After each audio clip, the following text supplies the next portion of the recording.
And we are live. Welcome to the Political Orphans. My name is Nico Lagan, and I am your in-house conservative. To my left, Rob Ambrose, our token liberal.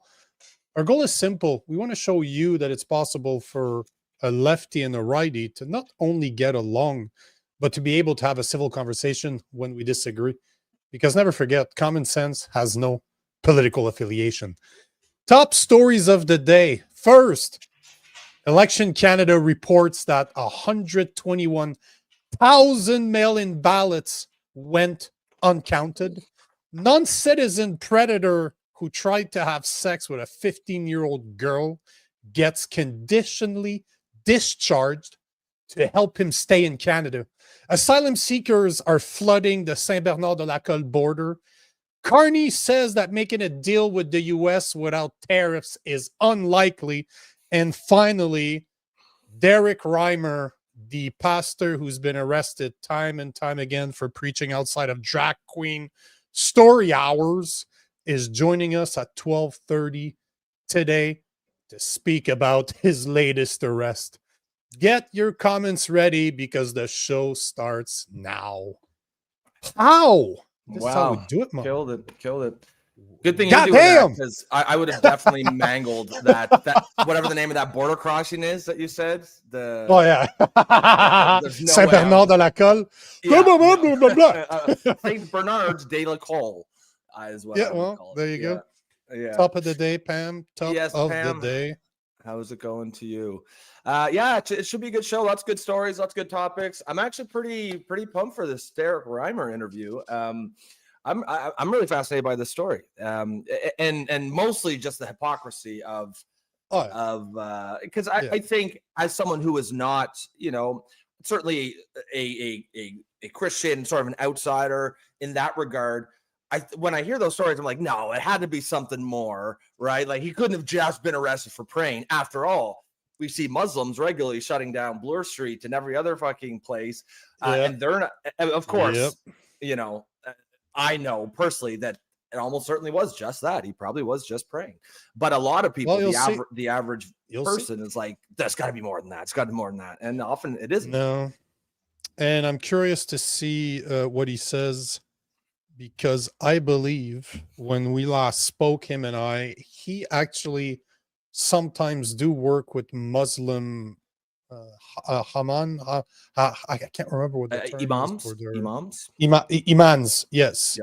Against those stories, because more and more Muslims are complaining about this crap in the school system, and you're seeing in Alberta. I think it's in Edmonton or Calgary, where they're building a massive government-funded school for Muslims, where Islamic school. They say that, Islamic school, where they say that Sharia law will be taught. So what the fuck? But this is definitely something. This is basically what I want to talk about with Derek Reimer, to see how he feels about that. And there's another story there's two more stories. I forgot to put them in the intro because I actually found them after the intro. I was already done with the intro, but it seems that Carney's live right now, and he's announcing support for the steel industry.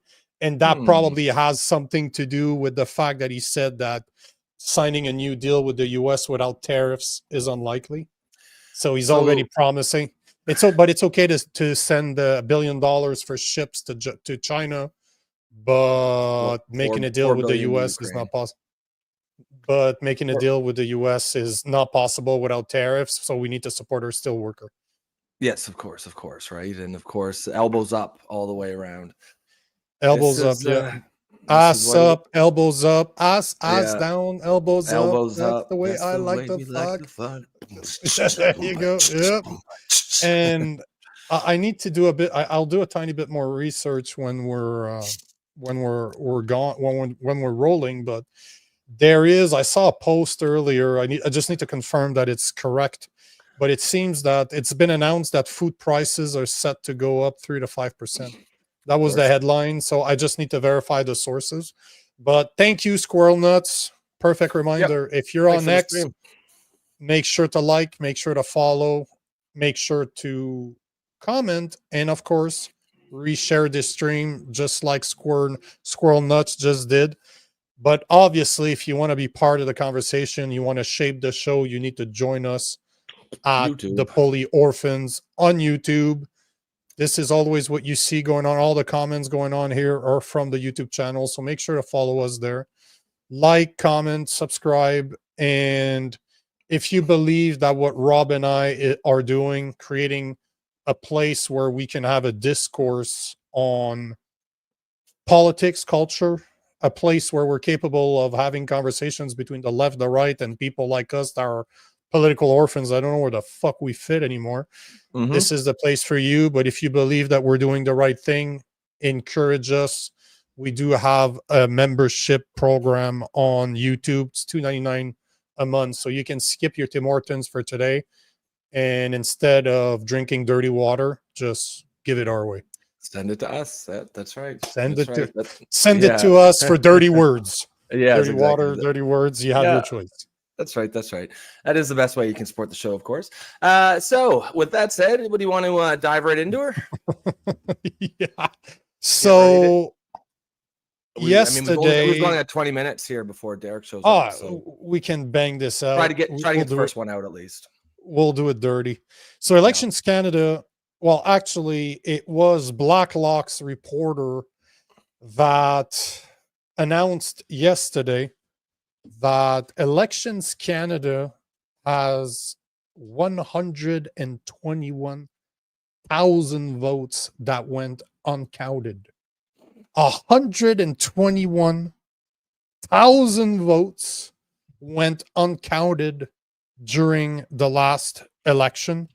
I thought I had the link, but here we go. I will share my screen to show you, to give credit where the credit is due. And Babwing, I really need, man, if I had $400 to spend right now, I'd spend it on them. But it's a shame, man. Their subscription is expensive. Like, I'm subscribed to a bunch of places. Yeah, Blacklock's like $400, like $345 plus tax a year. A month? Oh, okay, a year. Okay. No, but a year. But you have to pay it at once, right? Yep. So, because I have a bunch of monthlies, I probably pay for 5-6 services where I do a lot of my digging. But all to say that this is where it first started. I saw some of the posts on Instagram that were talking about this, but basically, Blacklock's report that 121,000 ballots went uncounted, and they were all mail-in ballots, or what they call special ballots. And they were all over the place, from British Columbia to Quebec. And so this number is a total for the whole country. So yes. So basically, as I always do, I started with this, and I'm like, okay, is this true or not? Because I don't know who the fuck Blacklocks are. I like what they do, but I don't know them. I don't know that I'm starting to really trust them. But as I was researching this this morning, I saw this. So Election Canada posted on their X account that we're seeing comments about hashtag special ballots that went uncounted in the last election. The law is clear. Ballots that are returned after election day can't be counted. We communicate the deadlines to inform electors. We also can't count ballots that were never returned. I'm like, okay, sure, that's cool. That works for people that don't remember Terrebonne, for example. What happened in the riding of Terrebonne during the election, where the Liberals won by one single vote, and there's least. So I have all of that back to bring it up, but I'm just trying to show where it went, right? I saw an article from Proud Canada. I found the article from Blacklocks. I went on the Election Canada's X. They posted that. So then they actually link, because that is post 1 of 2. If you look at the second one, it basically says that the chief electoral officer has made recommendations to try to reduce the number of special ballots that were returned late or were never returned. And then it links to their website as to what do they consider special ballots and all of that stuff. But one thing that I found on their website is this little gem here, where those numbers come from, the 121. Whoop, not this one. That would be the one right here. So, because up to now, I don't know what the 121,000 ballots were, right? But I did some research and I found them. They're right here. So basically, it says that there were 1,321,449 voting kits issued to electors. Basically, the mail-in ballots that So were they send issued. it to you, you get Yeah. it, fill it out, send it in. Okay. Correct. And there were 1.2,808 voting kits that were returned to Canada. So this is where they're getting. Oh shit! Hold on. I'm not. Why am I not sharing the right screen? Hold on. Getting ahead of I yourself. thought I was sharing the screen. No. Yeah. Of course. Because for now I could be making all those numbers up, right? For all you guys know, I'm full of shit. But here you go. Oh, So this is what I was basically saying. So right here, this is the 1.3 million of voting kits, and then the voting kits that were returned. So 1.2. This is where they're getting the 121,000. Okay. So, you know, just like that, if you were just somebody, as you mentioned before, right? Most people are not like you and I. Yep. Most people are not spending hours and hours and hours every day trying to research this stuff. But since we do, that's our job to actually dig into this. So this is what I did. That's why we get paid the big bucks. Yeah, bro. Yeah, So big I bucks. don't know. I have a very weird memory. My weird memory is really paying off on this show because I remember the randomest things, and I remembered this. I don't know if you remember this, but you know, during the election, Terrebonne, Quebec, Terrebonne, Quebec, the Liberals won by one single vote. After a judicial recount.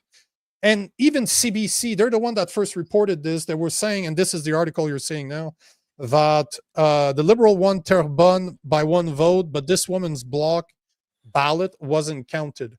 So if you remember this, she's like, I used the letter that Election Canada provided us. Turns out there was a problem with the postal code. So even though she claims to have sent her vote in the official envelope that Election Canada provided in time, it was never counted because the postal code was wrong. Yeah, see, that can't happen. Like if it's a mistake that's on Elections Canada, there has to be a mechanism for them to count those votes, regardless of what the law says. So the actual election was April 28th. She says that she mailed it on April 5th. And it was returned to her on May 2nd. So clearly there's an issue here, right? But if you remember, it wasn't just her. There was a report that 5 other people in that same area got the same problem. And one thing that I want to bring your attentions to is this. I don't know if you remember this one, but this was an article released by CTV News around the same time where they're confirming the mistake. So there was an error on the label of an envelope used to return special ballots in Quebec's Terrebonne riding in last month's federal election, and Election Canada says that a major review of the system is underway. That being said, if you remember correctly, they did admit that they made a mistake, but they went on to say that the result stands. We will not change anything. So basically they refuse to address the issue. That's because wild, here, remember this, we have no recourse in the law to we have no recourse in the law to rerun an election. It's up to the party to launch a legal recourse. So basically, they fucked up. A Liberal Party won by one fucking vote after a recount, after somebody challenged the closeness of the riding winning, because the bloc had won by a couple of votes, right? There was super small margins. But then once the Liberal won, we're not going to do another recount. We can't do that. We don't have are you fucking kidding me? So you were okay with doing a recount when the Liberals asked for one? Yeah. But now that the bloc, it doesn't look fucking good. And well, it's a bit disingenuous because they're saying here, as I'm reading, it says, what she said, we have no recourse in the law to run a re-election. Nobody's asking you to do that. We're asking for a recount.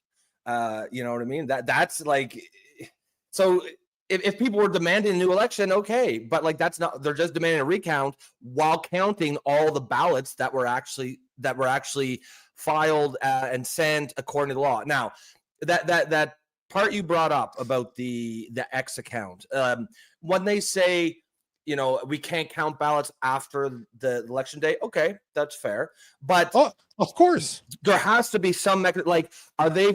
I'm pretty sure, because I think this came up in the States, and I would assume it's a law here, that as long as a postscript shows that you mailed it before the election date, that will count. It doesn't matter if it gets later after the election. So I want to know, I want clarity. Are they saying that most of these ballots, all of them, were mailed? They were mailed after it, or they just were received after the date? Because again, that it's sort of the same disingenuous that we're seeing here in this, where they're saying, oh, well, what can we do? We have no power to run a new election. Yeah, nobody's asking you to do that, bro. We're just saying do a recount, which you clearly do have the power to do because they just did one. So, and there lies the problem, right? They're okay with doing it on one side, not doing it with the other, even though they agreed that they made a mistake. They will take responsibility, as in they will admit that they made a mistake, but they will not be accountable for their mistake. And then they throw that back to the party leaders to do something about it. It's absolutely insane. Absolutely. It's literally like, oh, okay, you know what? I called the police. You guys never showed up because you just forgot. I get murdered. My wife goes to the police station and like, what the fuck? Weren't you guys supposed to help my husband? Oh yeah, sorry, we did fucked up, but it's up to you to go seek justice. Like, the fucker. Oh, sure, vigilante justice. But you know, this is the type of behavior that discredit our whole election process already. That I have no fucking respect for election process. I don't like our system whatsoever. But I'm not surprised by this. But this is an example for the layman's out there that don't follow politics day in, day out, that might not want to be involved in politics, to realize that the bedrock of our democracy is based on the fact that we are capable of electing our leaders. This at least is the lie that they tell us, because clearly right now it's a lie. By doing those things, they're exposing to the layman's out there, and they're proving conspiracy theorists like me right to say, you know what, we made mistakes, we don't care, because it's 121 fucking votes that weren't received or were received 121,000. So they either weren't received or they received after the law, after the deadline. So which one? How many of those? And I'm not saying that 121,000 of them weren't counted, as in we received them late, but they're proving to us that there's a massive problem, that they've made mistakes. They're not ready to be accountable for their mistakes, and they're just, you know what, forget about it, it's all good. But I wanted to bring, again, I'm going to bring a screen because this actually was really well done, and we used it quite often during the election cycle, where that's CBC's website. It's the results, right? Just to remind people, the Liberals won by 8.595 million votes, and the Conservatives lost by 8,113,000 about 500,000 votes or so. 5.5 thousand. So you're basically saying that a third or so of the difference between the two is in uncounted votes. Like, how fucked up is that? How many of those votes? No, but let's push it even further. Remember this, right? How many of those votes are Terrebonne, one by one vote? Yeah, that's where it is. 1 by 4, 1 by 12, 1 by 21, 1 by 41, 303, 375, 552, and they stop there. But how many of those have been won in those type of areas? Imagine that Liberals, they won what, 169? They have 169 seats. Imagine that there's 10 of them that the Liberals don't deserve, that it should be somebody else. That's starting to make a massive fucking difference between what can happen in Parliament, right? But this is the thing, right? The average person is like 121,000. Who cares? It wouldn't have made a difference. But when you start looking at the numbers, how many ridings got the same problem as Terrebonne that they're not aware of? That they just do not know that this happens. That this happened because they never got the letter back. Or if they did, they just said fuck it. They didn't go to the press with that, and that's the fucking question, right? Where there's a problem, Election Canada fucked up, and they just don't seem to care.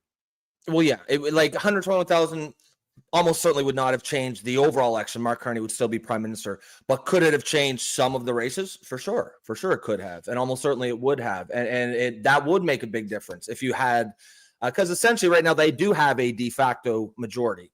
It's not an official majority, but in order for it, basically every single party all needs to go against the Liberal Party. And we know that's not going to happen. The NDP is not going to pair up with the PPC and the Conservatives, right? That's just not going to happen. So in practice, they have. But you're missing the point. I'm getting there. I'm getting there. Okay. What I was going to say is, yes, those are all facts. But the bigger point is fundamentally, as you said, the whole foundation of our democracy rests on trust, first and foremost. And this kind of stuff absolutely hurts trust. Now, do I think, like me and you probably differ on this, I don't think that Elections Canada has a bunch of people who are in there literally who think it's their job to make sure the Liberals get elected. I'm sure you do, and that's a valid take. But irregardless, they have to understand. I say this all the time: perception becomes reality, especially in politics. The optics are bad. It looks like that's what it is. It looks like they're on the they're in the tank for the Liberals, and whether they are or are not is kind of irrelevant. If you put yourself in a position where it looks like you're doing that, especially in this information age where the conspiracy theorists keep getting proven right. It's just a bad look for Elections Canada. It's a bad look for Canada. It's a bad look for the Liberals, and it's a bad look for the Conservatives because they're not. They should be sounding the alarm on this. It shouldn't be up to us. Yeah, it shouldn't be up to a couple of yahoos fucking riffing on this shit. It should be the Conservatives who are talking about this. And you're making a very good point. So not only are you. It's very easy with these type of situations, having the department that is responsible to run the elections outright make a mistake, admit to it, but not ready to do what it takes to rectify it. Obviously, if it happened there, it happened somewhere else. So which one is it? Can somebody really say that they trust our elections anymore? Because they got caught so you can argue until you're blue in the face. Was it done on purpose? Wasn't done on purpose? Doesn't matter. The point in the matter is they made a mistake and they refuse to be accountable for it. And they are the department that takes care of our elections. So we can't trust you. So basically you're saying, I guarantee you that if it was the Conservatives, that this would have happened to a Conservative, all too well, CBC would have been on top of that. CTV News would have been on top of that. They reported on it because I even showed their article, but they're not outraged by this. They're just running it like an interest piece, saying, oh, somebody didn't get their vote counted, like boo-hoo-hoo, little Frenchie from Terrebonne. But it wasn't ran as a fucking outrage. Can you imagine if Pierre Poilievre would have won and then they found that 121,000 votes might have not been counted? Yeah, well, you're right. And they'd be calling for a re-election. And this is what I want to, this is what I'm calling for. This deserves a re-election. There is no fucking way that this should stand. People should be fucking outraged by this shit. And they should go, they should have a fucking re-election. But you made a valid point, though, in your argument. You made a point that I did not address, and you're absolutely right. Where's the outrage? This is a story from yesterday. Here is Pierre Poilievre's page. Nothing. Not one fucking comment about this. He's talking about how Carney is not going to make a deal without tariffs, which we're going to address today. He's talking about the lack of budget. He's talking about, he started his own little podcast, as you can see here. So he's clearly somebody on this side is listening to this show. But he's He's literally talking about inflation, all things that at the end of the day matters, but not as much as him getting his job. Yeah. Like if I was the guy It was that him, just I fucking know, lost, like, I why- would where- be out Where's the there. anger? Where is the upset? T-shirt would already be made. Where are the 121,000 votes? Yes. Where are they? We want accountability. Like this fucking retard that I am can think about this. Like if I ran this shit, like, are you fucking kidding me? I would be fucking everywhere talking to this shit. But no, of course not. He's just doing his role of a controlled opposition and just sitting there trying to get a riding in Alberta. Yeah, exactly. And you know, I really like this issue specifically because I think it highlights the show. What's strong about this show? We can disagree on things like, was it intentional? Is it not? Yeah. But we find that common ground on it's completely unacceptable. Period. They made a mistake, like that Terrebonne issue. That's just so crystal clear. They made a mistake and they accepted it, and it would have absolutely changed the election. Like so much of this is like, oh, okay, yeah, maybe there was something going on, but it wouldn't have changed the election. So who cares? This is a case where they won by one vote, and you have at least one person saying, oh, here's a vote that was valid, that was sent in by the time that was supposed to be sent in. The only reason you didn't get it is because of a mistake you made, and it was for the other party, and it would have changed the election. And there was 5 more, by the way. You discovered 5 more. You have to say, like, okay, like we have to do something here. There's like here, Pam says, how many other mail-in ballots had the wrong postal code? They aren't even interested in finding 100%. out. And that's a great point because, you know, Election Canada doesn't have a person writing out every postal code on every letter they send out. If it was sent out to one person, it was sent out to many, many more because they're printed out in batches of hundreds or thousands, right? So it's not going to be a mistake on just that one envelope. No. There was 5 more just in Terrebonne.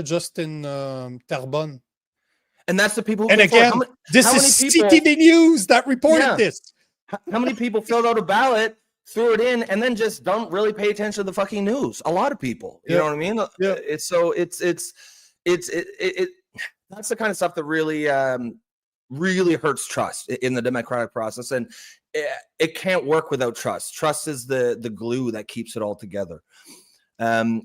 Should we grab a couple comments until Derek shows up? We'll grab some comment until he shows up. Yeah. All right. So Cheryl says, I'd call it incompetence. This is something that should have been checked before and after the envelopes are printed after providing the voters. Yeah, I think I'm in your boat, Cheryl. You know, other people would say it's intentional, fair, but I think we can all agree it's unacceptable. Whether it was intentional or not, whether you make a mistake was something so important. Once that mistake is clear, there has to be accountability. And if there isn't, that's when people start to go from maybe where I'm sitting to where Nico's sitting, right? Where we're like, lose their hair. I'm sure it was an honest mistake. And then all of a sudden, oh, okay, well, they found out it was a mistake. They still didn't do anything. Maybe it wasn't such an honest mistake, right? Maybe this is the plan. And that's the danger Elections Canada finds himself in. And I myself, maybe I say this today that I don't think that Elections Canada is necessarily corrupted in the tank for the Liberal Party, but I absolutely would not, you know, I wouldn't bet any large amount of money they aren't. And if enough evidence keeps coming out, I'm going to shift. Pam says, just this an one's for interesting you, side Brad. note. Stefan Perry, Ultrasound, who runs Elections Canada, worked for the Liberals in the Privy Council prior to his nomination. Yeah, I mean, that's not a good look. And you know, I don't like people are allowed to work even for political parties and then go into a job like that. Like there are some people with integrity who are able to check that at the door. But if you did work for the Liberals or any party at the Privy Council, you need to do every fucking thing you can to make sure that it is clear you do not have biases in your decisions. And clearly Stephen Perry is absolutely doing the wrong thing. But this is the kind of shit that I'm talking about. This is the shit that makes otherwise moderate people like myself become fucking foaming at the mouth radicals like Nico. You know, this is Stephen Perrault. Perrault? Okay. So not Perry, but I won't keep English people accountable for French words. It's okay. So fair. Gaines says those 121,000 votes aren't counted because they aren't returned by the voter or they were out late. Fair point. As Elections Canada said, that's how the law works. If they were postmarked after, that needs to be clarified, because if they were postmarked before April 28th and they just arrived late, I do believe by law they should be counted. And I'd like to know if Elections Canada just threw them all out as long as they arrived late, or if they did go through and sift the difference ones, say these were postmarked in time, we'll count these. This was postmarked on the 29th. Because I have to feel like most people are not going to send in their ballot the day after the election, right? Out of 121,000 people, would some of them? Undoubtedly, some of them. But most of them, probably not. You know, the point is that it doesn't matter. That's the point. The point that we already know that they have made mistakes with postal codes in the past, that their own letters weren't filled out properly. And we know of at least 6 cases in one single writing that was won by one vote where mistakes were made. They admitted to it and they don't want to be accountable. They're pushing it on up. Sorry, we can't do anything about it. You're gonna need to contest the results. They expect the party leaders to do their job. This is the problem. If 121,000 votes were uncounted, missing, however you want to phrase it, it's one thing. If it wasn't for the fact that they've been caught making mistakes and admitting to it and not wanting to do anything about it, this is the problem. Now I would want 1, full recount, 2, fucking new election, 3, dismantle that fucking bureaucrat of a department that Election Canada is. You can't be trusted. If that is the stance that you're taking, that comes from above, you cannot be trusted. Those people need to be held accountable. There should be a hearing of them in front of a court of law with representatives, just like they do in the US, where they have some Republicans, they have some Democrats, and they just grill people as in, what the fuck happened? Why the fuck did you react this way? Those guys like Stéphane Perrault, which is the guy responsible, he's the chief, he is the senior general counsel for Elections Canada. So that dude should be held responsible. He should be in fucking court right now being grilled by both both the Conservative and the Liberals as to what the fuck happened. Well, yeah. I mean, I think at the very least, I would want another election. Plain and simple. I mean, I think that's a tall order, but certainly it's not a tall order to admit that you fucked up and say, yeah, you know what, fuck you, I'm not doing anything about it. That's an even bigger order than for me to ask for a new election. And this is why the Terrebonne issue, it was, that is a situation where we know that it was, all right. You said the Terrebonne. Terrebonne, I almost spit my coffee. The Terrebonne problem. The Terrebonner. I'm glad you could be. Glad I could entertain you like that. No, but the Terrebonne issue, that was a clear-cut case of an actual mistake that they admitted was a mistake, and it actually would have changed the outcome of the election, and they still didn't do anything. That's where that stuff comes back to bite you later, right? 100%. Because I mean, as Detective Gaines here says, in 2022, more than 200,000 were counted. There's no conspiracy here. This stuff does happen in every single election. There's no doubt about that. My only question was, are we sure that all these ballots were postmarked, sent after the election? Now, if Election Canada says that, okay, sure, they're on record as saying it. But when I see what they do in Terrebonne, where there clearly was a mistake, and they kind of do a bit of disingenuous wordplay where they say things like, well, what can we do? We can't run a whole new election. Well, no one's asked you to run a new election. They're asking you to do a recount based on well, okay, yeah, you are. Based on nobody's sane is asking you to run a new election. But we are asking you to do a recount based on the actual legal ballots. Gaines, I'm not sure if you just showed up late, but Terrebonne was there was a woman, that was where the Liberals won by 1 vote. And there was a woman who came out and said, I sent my vote in for the block and it wasn't counted. And she used the letter that Election Canada, or the envelope Election Canada sent her, and there was a mistake on that envelope. Now that's a clear mistake. Elections Canada admitted the mistake, but then they said there's nothing we can do about it. And that kind of stuff is what eats away at trust, because there is something you could have done, but you could have counted that vote and done a recount. And then all the other ones that showed up late because of envelope issues because of your own problem, you can count those votes. So that's the thing, detective. You can call it propaganda. You can call it you can think that they rectified the issue, but they didn't.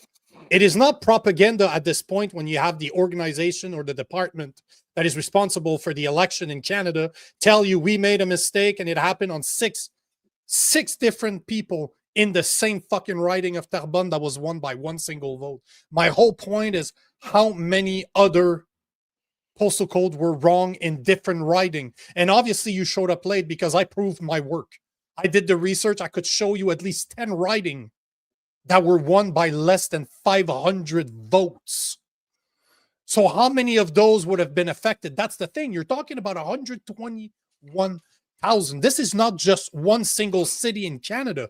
This is throughout Canada. And when you have ridings that are so fucking close that they're won by a matter of a few, yes, what's the official? Just Google. Bro, you showed up late. I actually showed it to you.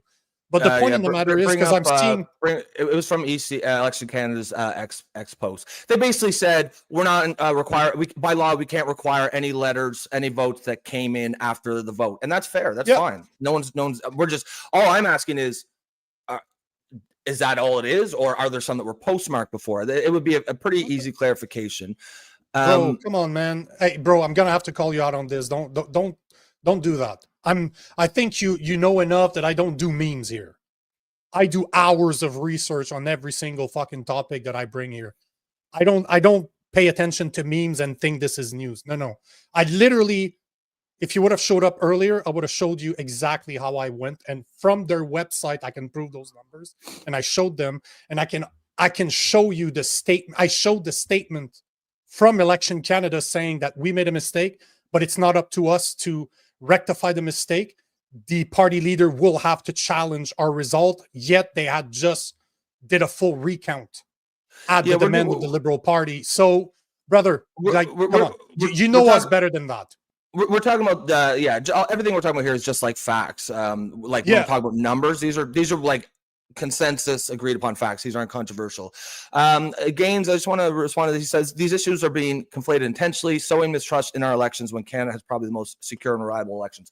So I want to respond to that because I do tend to agree with you. I think Canada overall, our elections are more or less secure and reliable.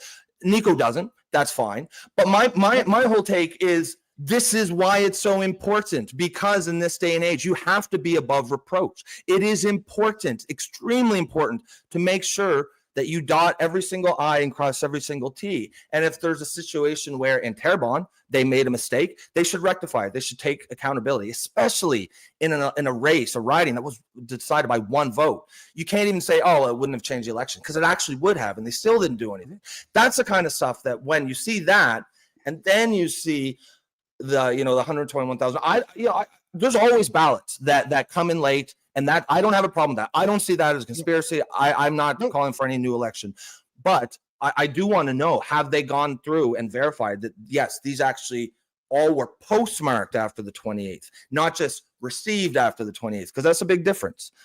I want to see if you're not going to provide a full recount, I want to see every single of those 121,000 votes. Why did you receive it? Did you not receive it? If you receive it, when did you receive it? Was there a problem on the postal code? They cannot just wash their hands after being caught making mistakes. That's the thing. If it wasn't for the Terrebonne riding, this would be a non-issue, because there's always going to be uncounted. You cannot expect to send 1.3 million voting kits and then having of course not. But the point is, they fucked up, they admitted to it, and they said they would not fix the issue. It's about trust. 100%. So, and I would challenge you, Detective Gaines, to tell me, why do you believe that Canada has the most secure and reliable elections? Tell me why. Why do you think that we're that secure? Because we do hand counted? You can only be as, it's all based on trust, because there's nothing. I've seen videos of, hold on. I've seen videos of people transporting like ballot boxes, and they're regular cars, not even government issued cars. They just, they're going and they're bringing it somewhere else. I'm like, bro, that means that's when you see that stuff though. How do you know that's what they're doing? Right? How do we know? I don't know what they're doing. Yeah. Again, it comes back to what you said. It's all about trust. Yeah. If I trust the system, if that's a government worker, no problem. If he works for Election Canada, no problem. But clearly, you can't trust Election Canada after they tell you that we made a mistake, but we will not rectify it. That right there is the problem in this whole fucking story. Without Terrebonne, this whole thing is just like, you know what? It would be conspiracy theories. But it can't be conspiracy theories now when they clearly fucked up, admitted to it, and won't change it. So, and I agree with that 100%. Now, Gain says, to answer your question, pen and paper, hand counted. The question was, why does he believe that he is secure? I volunteered as a poll worker. I've been a scrutineer, and that's more or less why I believe it's probably more or less secure, because I've seen a lot of people on social media, regular people. I know they're not bots. They're like, you can look at their history, and they say, listen, I volunteer to be a scrutineer because I was suspicious, but like people who are on the inside say no. But by and large, the system works. The system is reliable, and I'm inclined to accept that. That's fine. But that's a separate issue from what we're talking about here. What we're talking about here is accountability, 100%. And we're talking about trust. Now, I think that like Gaines, I'm certainly not trying to harm trust in the system. In fact, it's the opposite. I recognize how important trust is in the electoral system, and I recognize that these kinds of things, if left to fester, will destroy that trust. So, I think I understand. I think some people just don't want to talk about this stuff because, like, they don't want to give fuel to the people who might be actually, bad faith actors who are trying to. But you can't worry about that. Facts. But those are facts. Yeah, exactly. That's the same shit that they did in the UK, where they're like, well, we can't go after the rape gangs because then that'll just create Islamophobia. Well, you know what? There's a lot more Islamophobia now because people found out what's going on, and they're like, okay, our leaders we can't trust them to protect us. Same kind of thing. Like, and I know I'm getting a little off topic. I know you're not doing this, Gaines. I'm not saying you are, but I think a lot of people don't want to talk about this because they're afraid that it will impugn an otherwise reliable system. But in my opinion, the way that you keep trust in the system is by calling it out, is by making sure that mistakes get rectified. People take accountability. And again, I understand where you're coming from. But there's a good point, Gaines. But the fact and the matter is, do you know how the election process actually works? I don't. No, broadly speaking. But that's the problem. I've been to conferences where they actually explain how it's tabulated, and at one point it hits a computer. At one point, the fact, should it be hand counted? Yes, 100%.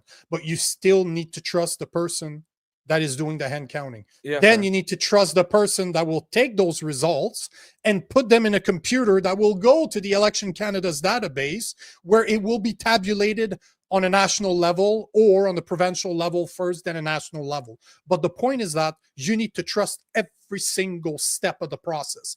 If there's not trust, how can you prove that the system works?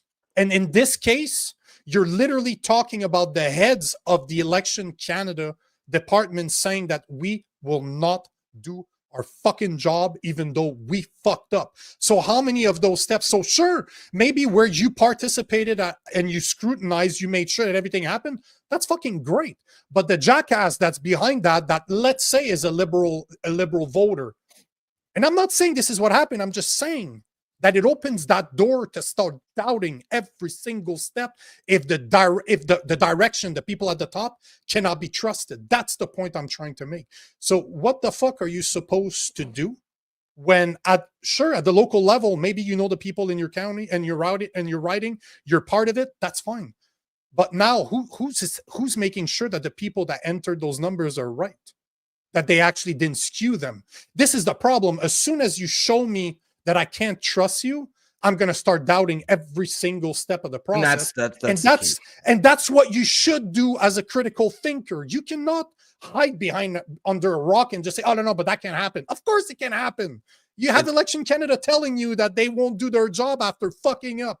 What else did they fuck up on? That's my first question.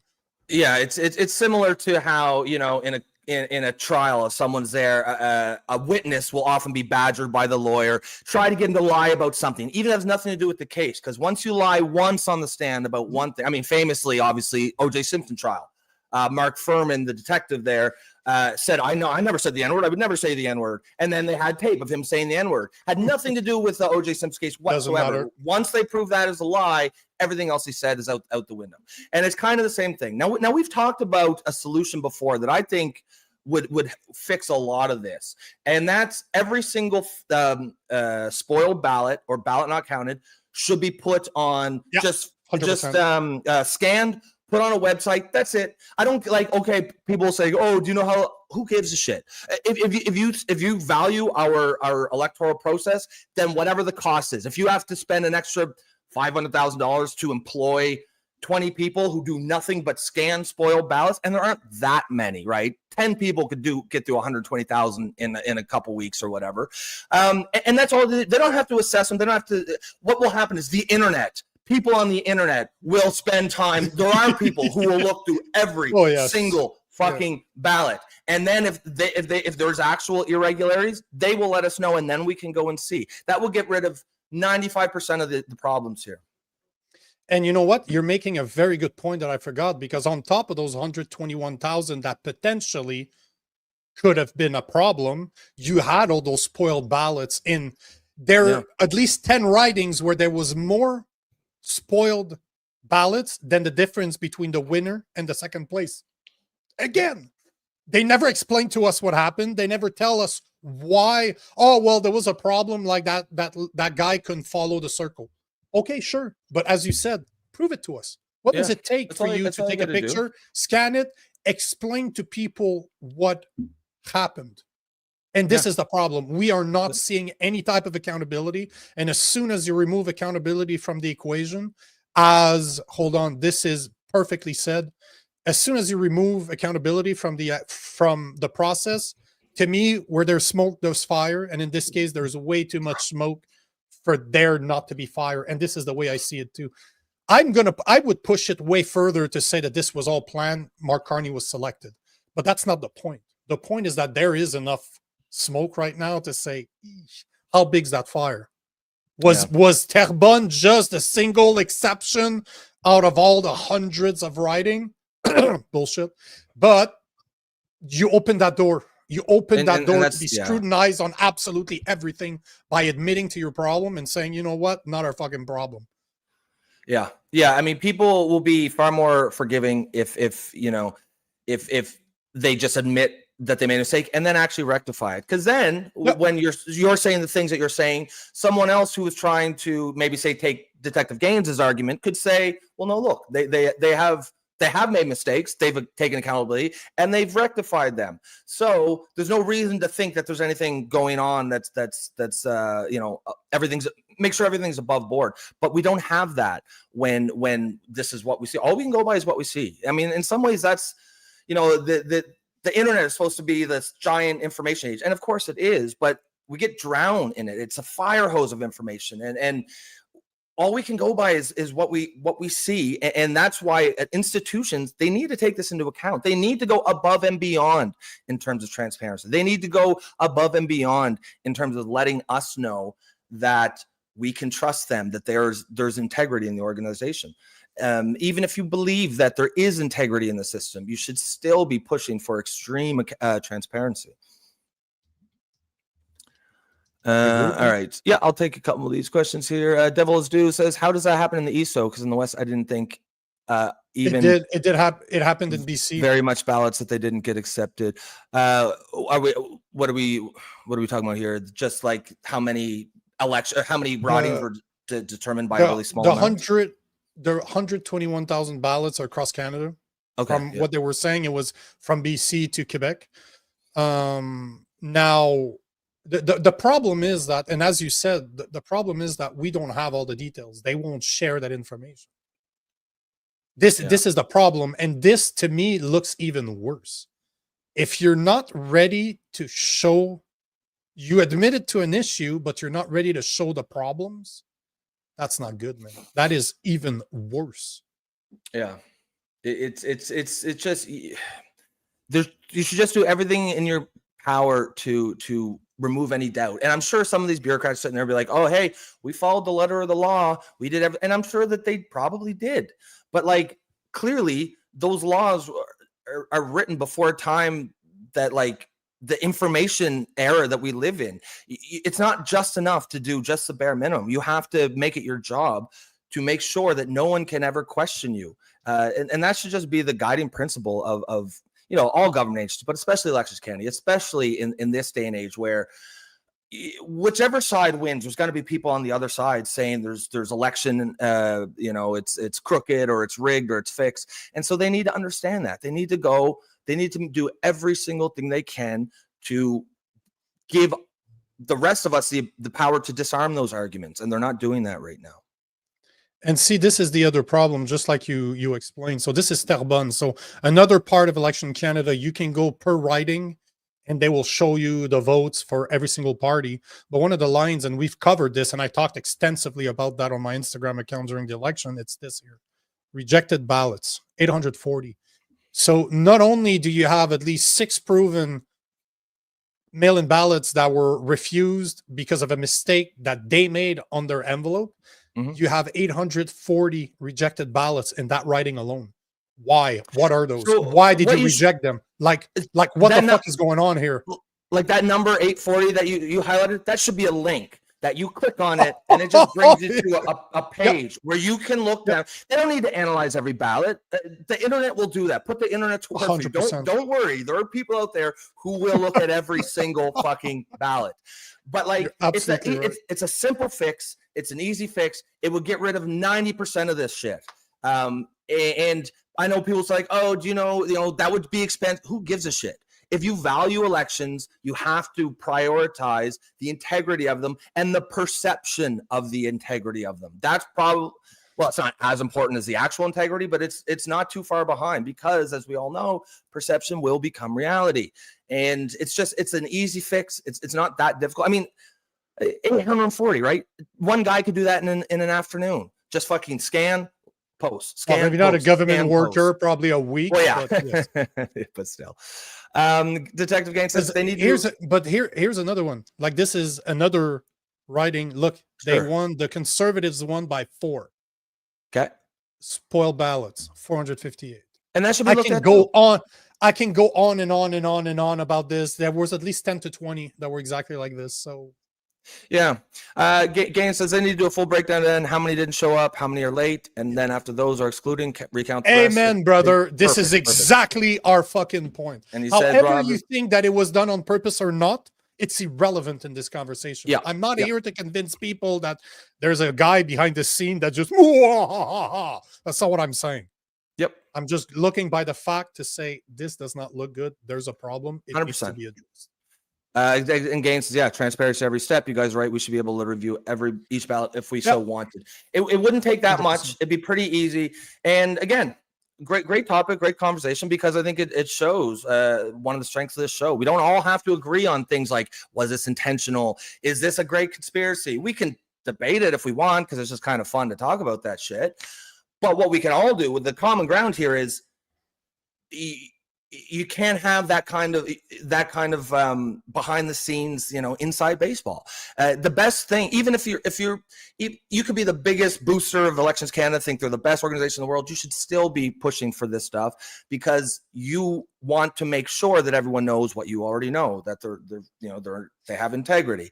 And I think once you agree on find common ground on some of these issues, a lot of the problems solve themselves, right? And then once you solve that, then we can go off and fuck around and go back and forth until we're blue in the face about how it's a grand conspiracy and the Monopoly guys are twiddling their mustaches and drinking brandy while they plot, how to fucking steal the next election. But while that goes on, let's worry about the actual work of increasing transparency, just so these kind of conversations don't get out of control, because you know that they will. Yeah. And it's going to be on both sides. 100%. Couldn't agree to more. And this is what's interesting. As much as I disagree with Detective Gaines, we still agree that there needs to be transparency. If you want to keep trust, there needs to be transparency. We can all agree on that, right? Yep, absolutely.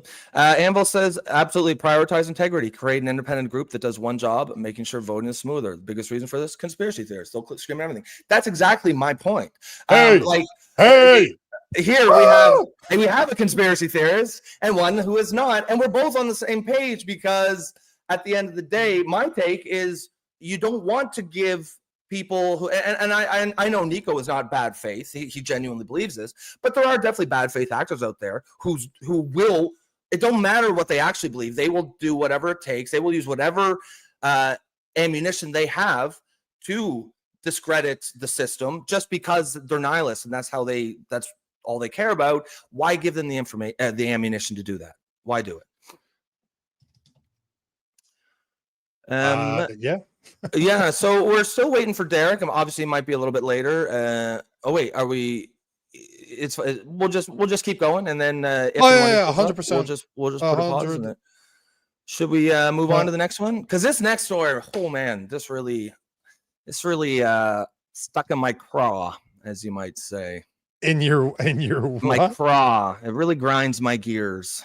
Oh, see, I love that expression in Family Guy. Fucking love that expression. You know what really grinds my gears? Oh, that was such a great fucking idea. This is the kind of story that he would do it to. That is a great story. So, a great idea for a show. I had read this on Instagram this morning, but I did not. I guess it was too early. It was like 3:00 in the morning, so I didn't really put the excerpt that I said had nothing to do with immigration, had nothing to do with resident, not a permanent resident, a non-citizen. It's when you sent me this. You sent me this post this morning, and basically the post is from a guy called Colin Rugg from the U.S. He says, Indian man in Canada who tried paying for sex from a 15-year-old gets conditional discharge simply because he's an immigrant, and a conviction would delay his citizenship. Fucking Utterly wild, insanity. Man. Canada is a fucking joke. Okay, I added the fucking joke, but so this sounds like satire. This sounds like bullshit, but turns out that it's actually true. And yeah. So I'll just briefly give a little bit of a context. So there's an Indian man who was talking to an undercover agent over the internet, trying to buy sex. He was repeatedly told that she was 15, and he was quite happy with that. He was told it would be $140 for vaginal and oral sex with this 15-year-old. Showed up at the hotel room, was arrested, and had $140 in cash in his pocket. Wasn't even going to tip. So that's he was going to give a tip. Yeah, that was the tip. But so he gets arrested. Obviously, soliciting sex from 15-year-olds is illegal, even if they are not real. And he gets charged, and he got a discount on his sentence, because if he got a more severe sentence, the sentence that you or I or any citizen would have gotten, because the judge, and he even says this in his, if you go back to that Colin Rugg tweet. It's right here. Okay. It actually has the judge's decision.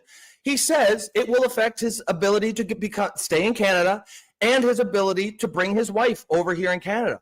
And of course, my take is, why the fuck? Like, why do we want someone here who is trying to buy sex from 15-year-old girls? That's insane.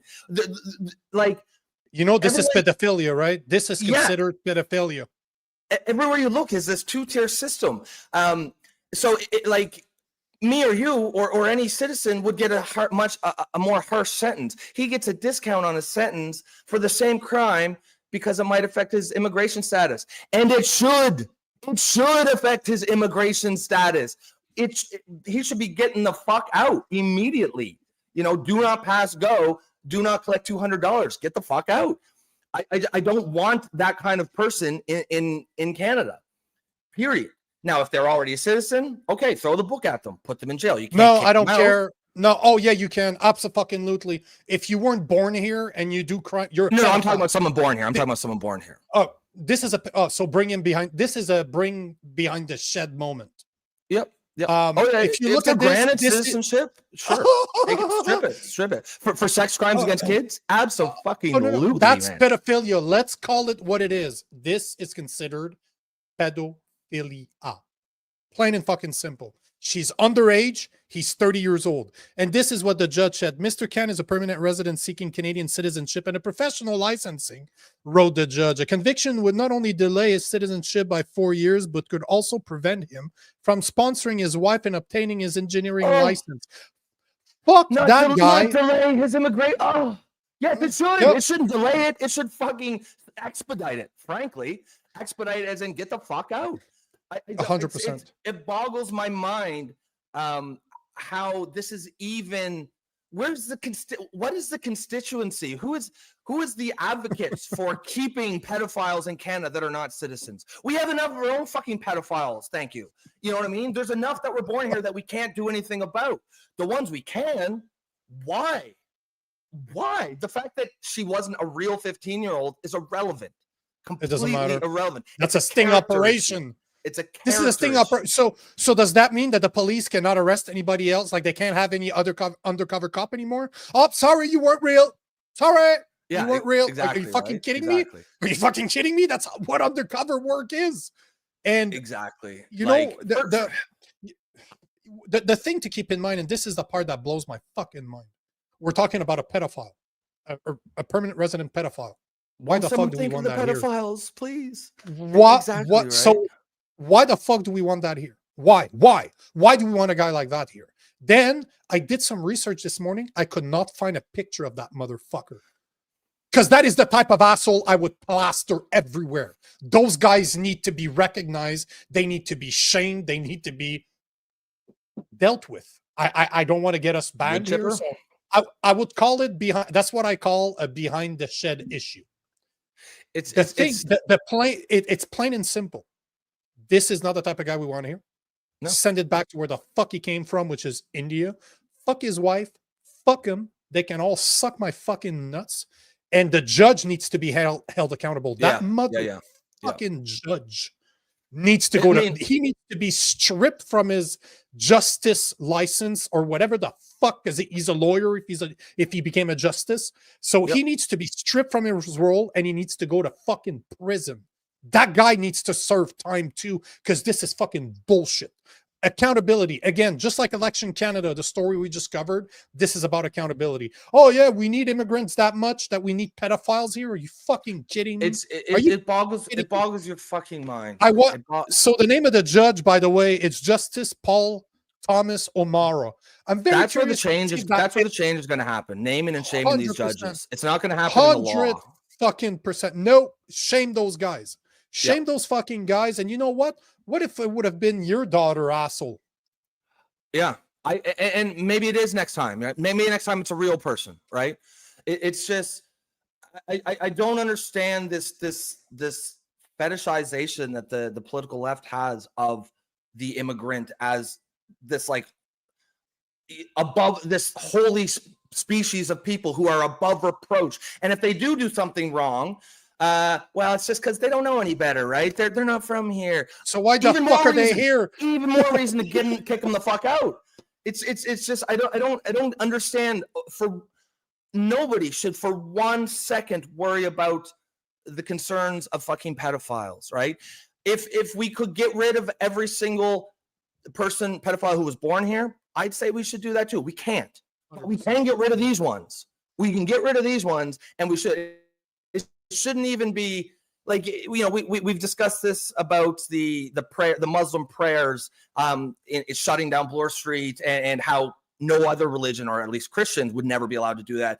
And we've always said it doesn't work like that. You cannot have, in a multicultural, diverse society, you cannot have two sets of rules. You can't. No, you can't. And it doesn't work. All it's going to do is breed resentment. Like, you know, like we're all feeling right now. I'm resentful that this is a thing. I don't want to bend the rules. I don't want to give pedophiles less punishment because just so they can stay in Canada. We shouldn't waste one bit of energy trying to keep these guys in Canada, and we should be spending as much energy as we can to get them the fuck out. It's so easy and it's so simple, and it blows my mind that we even got to this place where this is acceptable. Look at Joe. Hey, bro, be careful. You're going to start sounding like a conspiracy theorist on that one. I'm just saying, careful, Joe. It is to divide the working class. It is intentional. Yeah, I mean, there are some scenarios, like, for example, the last story we talked about, the elections kind of thing. I would still vote. Like, I don't necessarily think that means that they are in the tank. They're doing this intentionally. I just think it's more incompetence and they need to pull the head out of their ass. But here with this stuff, it's getting harder and harder. And I would say I am starting to actually believe that this shit is intentional.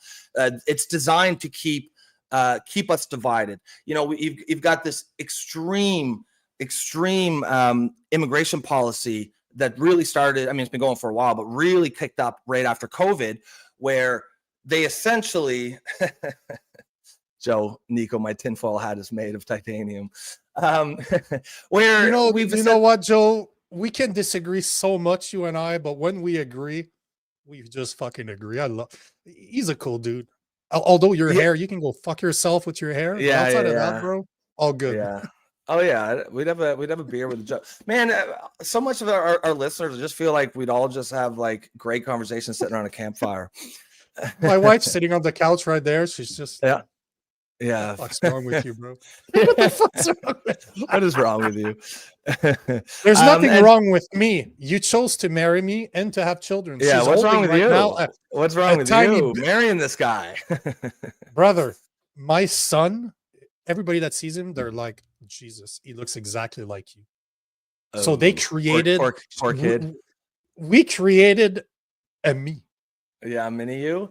But I assume he'll get hair soon, and then he won't. He won't look like you anymore. He not only is he gonna have hair, but his eyes right now are turning into this color of my t-shirt. Like everybody on my family side have blue eyes. Everybody on my wife's side, she has green eyes, and all of her family's blue eyes. Her brother has the prettiest eyes I've ever seen. It's like, he's so dreamy. When you look at him, your wife's brother? Yeah. He has amazing eyes, and that little guy has blue eyes. Like, kind of have those we eyes. thought it would go, but day over day, they're getting lighter and lighter and lighter. This kid's gonna be a heartbreaker. I'm gonna show him how to do it. Yeah, it sounds like it. So I'll just go take this comment from Joe. He take some comments. Yep. Expands on that point. He says, at this point, it should be obvious that the goal of the Liberal Party leadership is to drive working class people to the right. It is literally the only thing that explains how the left has self-destructed in such a spectacular fashion. There's a lot of meat on that bone, Joe, and probably we won't be able to really get too deep into it in the construct of the show, but I feel like we could probably sit down and have a couple-hour conversation about this, because I know what you mean. It feels like, on the one hand, it's like, why the fuck would they do that? Why would they do that? But on the other hand, it's like, it's the only thing that makes sense. And I guess why they do it is kind of irrelevant to the fact that they're doing it, and that's the real problem. Because this shit, there's like, just politically speaking, is there a constituency out there? It's like, oh, thank God they thought of the pedophiles. Thank God we got to keep a pedophile. There are. I know there are. Other pedophiles. Yeah, that's true. And far left woke idiots. For them, it's all about politics. Like I said, other pedophiles. For them, they get to, by supporting this guy, they get to show how tolerant they are of immigrants. Wow, I'm so tolerant. I even want the pedophiles to stay. And of course, those people are absolute fucking idiots and should be ignored and shunned from public society. But unfortunately, for some reason, that whole mindset, I always kind of roll my eyes when Elon Musk would say the woke mind virus, but there's really no other way to describe it. It literally acts like a virus. It's infecting minds. It's completely shutting down any type of a moral code or a moral guidebook, and all that matters is slavish devotion to liberal woke political talking points. I hope I wish and there's if you got guys new to the show, I'm a liberal. It might sound weird to hear a liberal say things like this, but there is a lot of us out there who are starting to be like, in fact, maybe we're kind of the person Joe's talking about here, where he says the goal of the Liberal Party leadership is to drive working class people to the right. I mean, in some ways, I'm fighting that push to the right, kicking and screaming, but I'm almost powerless to do it. I feel myself being pulled to the right, and I don't want to be. I think society works best when it has a sane left and a sane right. A sane left and a sane right. Yeah, one of us. But I don't know. It's stories like this that make me just fuck. I still feel like there's enough people saying common sense liberals that we could still maybe make a change for the better without having to become conservatives. But I don't know, man. Maybe that's just what we got to do. Because I actually don't think it would be a good thing if all the common sense people are on one side of the political spectrum. I think you need that balance. But if that's what it takes, if that's the cost to be supporting keeping fucking pedophiles in, just and then bringing his wife in, of course, and have a bunch of kids, and that's what is the payoff? What there's no risk reward. It's all reward or all risk, no reward. Man, it's the place where you and I are going to disagree is what you just said, that you don't think that there should be a healthy left and right. I agree. I agree. I think we always agree on this. But in a time where the left is mostly woke, there will be a massive switch to the right, just like what happened to the US. And what's happening with the Epstein case is kind of waking up a lot of MAGA people. They're like, what? So a lot of people voted for Trump, not being Trump supporters, but voting against Kamala Harris to be a continuation of Biden. We had enough of this woke bullshit. We want something else. So they voted for Trump because they couldn't, just like you voted for Pierre Poilievre, because you could not reward the Democrats for what they've done. Liberal incompetence, yeah. And then you have people that are like, okay, but hold on, you ran your campaign on saying that you would expose the client list. And now that you have the power to do so, you're saying that there's no list? What the fuck? So you had to have that shift to the right because the left has gone too far left. That nice picture of, hey, I don't agree with you. It's like three people. They're like, hey, I don't agree where the left keeps pulling and then the center keeps pulling and they find themselves on the right. They push the guy like, what? You don't agree with our votes? Get out of here. And then the right is like picking him up. Hey, we got you, bro. We got you, bud. We have cookies. What the fuck? Yeah. Welcome. So, but this is the problem, right? This is not the problem. This is what's going to happen. It needs to shift to the right. And then once it shifts to the right, people will divide again from the middle. Yeah. Right? So that's the middle will become the left, and then the right will stay the right. So that's the nuanced take on my position. I want to be on the left, but I want the center of the Overton window to shift more to the right. To the right, as in going towards the right. But I want it to be somewhere in the middle, because you and I call myself a conservative and you call yourself a liberal. We're in the middle somewhere. We're just at the opposite side of the middle, but we're not part of the right. We're not part of the left. Either way, there's no right in Canada. Either way. Yep. No, definitely not. I want to take this comment from Aaron. My Concordia professor, Gad Saad, wrote a book called The Parasitic Mind, How Infectious Ideas Are Killing Common Sense. I recommend it. I fucking love Gad Saad. I follow on X. I've tried to have him on the show so many times. Oh, man. Yeah. And, hey, if you know him, ask him if he wants to come on the show. Send a message. But he's so on the nose with so many of these topics. He's also you remember we often talk about what happens if you study history when a Muslim minority becomes a majority. We use Lebanon as the sort of cautionary tale. He moved to Montreal. He is from Lebanon, and he moved here as a result of the purges when the Muslims started killing all the Christians in Lebanon. So he coined a phrase called suicidal empathy, and it's just it just so perfectly encapsulates the problem with the left right now. Just so they're empathetic to the point of suicidality, cultural suicide, social suicide, because they don't care about us. All they care about is the other. And he diagnoses so much of what the problem is. And I just wanted to highlight this comment because I could not agree more. I highly, highly, highly recommend that book, The Parasitic Mind. He is a very, very smart guy. I like him. That's really cool that he was your teacher. And if you know him well, yeah, just drop him a line and see if he could come on, because I would love to have him on. I lived in Toronto 10, 12 years ago, and during the time I was there, Peterson was still teaching. Oh, yeah? So Jordan Peterson? If I would have known who that guy is back in 2015, I would have fucking taken one class at university, one class alone. I would have paid tuition just to fucking sit in his class and listen to him talk. Oh, fuck yeah. Yeah. He's that kind of. About your certificate. I don't want a diploma. I just want to have access to a guy like him. Same thing with Sad. I do the same fucking thing. If he was around me, fuck you. Because did she say Concordia? Yeah, Concordia, yeah. Yeah, in Montreal. Right here in Montreal. So technically, that's the type of guy. If I knew who he was. I'm pretty sure he still lives in Montreal. Yeah.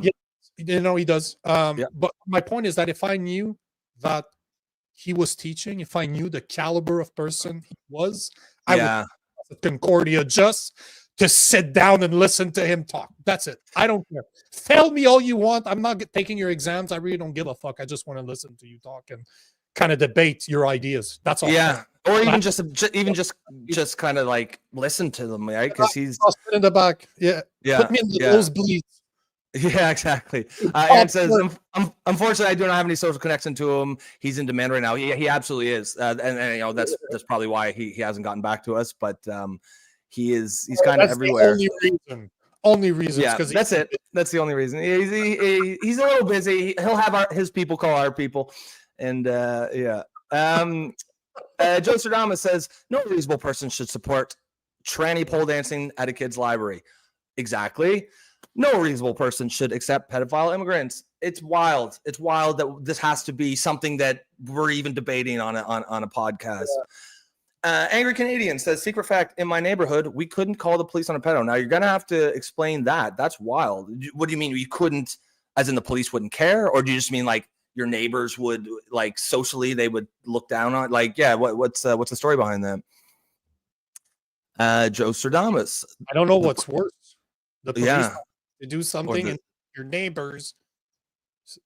Well, they'll be like, what is he? Is he an immigrant? Yes. Okay. We can't do anything. Is he white? Oh yeah. We'll be down there immediately. Joe says, this is the thing with this story. I don't know if I mentioned it, but I did some research and I couldn't find a picture of him. Not one. And we all know that if it was me, you'd be out there. You'd be plastered. You can't. CBC not reporting on it. CTV News not reporting on it. None of the mainstream media on the left are talking about it. You have to go to the National Post. You have to go to Juno. There's a bunch of, funny enough, there's a bunch of people in fucking India. There's a bunch of newspapers in India that are reporting on this saying, this is fucked up. Yeah. And because none of the, CBC, CTV, they won't cover any stories that hurt the narrative. And the narrative is immigration equals good, period. They're intrinsically good. There's no possible downside to immigration. And if you think there might be, you're a racist. And of course, that's idiotic. How many things in the world are all good or all bad? Almost nothing, right? There's almost always trade-offs in especially every single policy position. And it's kind of like we talked yesterday about vaccines. It's reasonable people on both sides of that issue, but I will immediately dismiss someone who just refuses to accept that there's, if someone says, oh, there's just no potential downsides to vaccines and we can't talk about it, immediately I know you're full of shit. It's a medicine. There are potential downsides, even if you believe the risks the rewards outweigh them. Same thing going on here. Even if you are a first and foremost, even if you fundamentally believe that, you know, open borders immigration is a great thing, blah, blah, blah, you still have to admit that there are downsides to it. And if you can't, then I just know you're a brainwashed idiot. I wanted to take this because Sylvie's doing what Sylvie does. Peterson lives in Florida. Please look into him. He's a fraud. In what way? Yeah, what do you mean by that? I don't. I've read his books. I've seen a lot of his stuff. I have my problems. Don't get me wrong. I have my problems with Peterson. I don't like when a skinny man that can't fight is trying to teach men how to become manly. That to me, but I love a lot of his analogies. Like, he has some great analogies. He's a very intelligent guy. Like him or not, he's very intelligent. Yep. But he's a fraud. Everybody has skeleton in their closet, so it depends what you consider a fraud. Is he bought off by has he changed since he's been on the Daily Definitely Wire? He's changed. 100%. That's the main difference. Like, hate Candace Owens, love Candace Owens. She just fuck you. As soon as the Daily Wire did not want her on a specific path, she's like, fuck you, I'm out. If I can't say whatever the fuck I want, I'm out. Love her or hate her, I have to respect that part. I don't. Sorry, go ahead. Finish. Change. Peterson. I don't know enough about Peterson. But he's always struck me as sort of someone who cared about celebrity first and foremost, and not really. I don't know. Like, I've heard him say some intelligent things. I'm sure he's a smart guy since 2017. Like, he was. You do know that the reason you talk about what you talk every day is because of him. Yeah. He's the first one to get mainstream attention in Canada, if not the world, for not calling his students by their preferred pronouns. That's how it all fucking started. That, and I think it's like 2017. So, like, what he's become, I don't follow him anymore. I don't listen to what he has to say since he joined. Like I said, since he joined the Daily Wire, not a fan. But that doesn't mean that I wouldn't listen to him speak, because he said a lot of interesting stuff. He's a scholar, right? He's a boring guy, but very intelligent person. Well, a couple months ago, I reached out to him on X and asked if he wanted to be on the show. I didn't really expect he would, but worth a shot. He'd love to have him on. Joe says, nobody with half a brain really believes this crap the lefty leadership is pushing. It's a top-down etiquette, a just new vibranium hat. Yeah, and that's true too, right? Very, very, very few people, even on the left, actually believe this shit. It's intended as a display of loyalty. It's a way to prove your loyalty to the tribe, to the woke tribe, and that's what. And fundamentally, that's what it is. It's if you've read 1984. Or a lot of these sort of dystopian novels, that these sort of like authoritarian, whether it's governments or political movements, they say outlandish things, not because they want you to believe them. In fact, the intention is that you don't believe them, but that to force you to pretend you believe them. And that's where the power lies. If they know that they can force you to say ridiculous things like men can give birth and women can have penises, they can force you to say and do anything else. Let's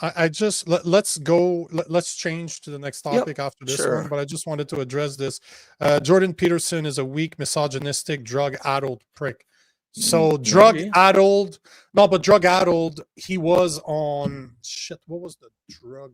Because he has it wasn't meth, but I think it was oxycodone, because he has a autoimmune system problem. Sure. So for the longest time, he was taking drugs to kind of make it work somehow. And he became an addict. And for the longest time, he was a drug addict. He had to go, I think he went to Russia to get, to go on a sabbatical to get rid of his drug addiction. But bro, I was an addict too. Like, I was an addict. I was an alcoholic. So to say that he's a prick because he's drug addled, brother, I'm sure as somebody that played music, you've dabbled with drugs too. I'm just gonna assume, unless you were not part of the cool kids. Nobody with hair like Joe's has not dabbled in drugs. No, that's of drug course. Hair. that's drug hair. You fucking bald-headed fucks are saying that. Misogynistic. How so? I've never heard Peterson say anything that is considered misogynistic. So please I don't explain that. think he's misogynistic. I And mean, weak physically, I fucking agree with you. I think weak of the three of those things. I mean, I don't know about his drug history. I definitely could see him as weak. Someone who kind of like just goes wherever, you know, that he feels like will enhance his celebrity. But again, I'm not a Jordan Peterson watcher. I wouldn't even say a fan. I've certainly heard him say some intelligent things, and I think he's got. He's certainly part of the conversation. He's part of the discourse. But what I certainly wouldn't describe myself as a fan. But you know, as Joe has his opinion here, Sylvie says totally agree with Joe, and we'll end on that note for this topic. But just to highlight what's great about this show, the left and the right finding common ground, hating Jordan Peterson, right?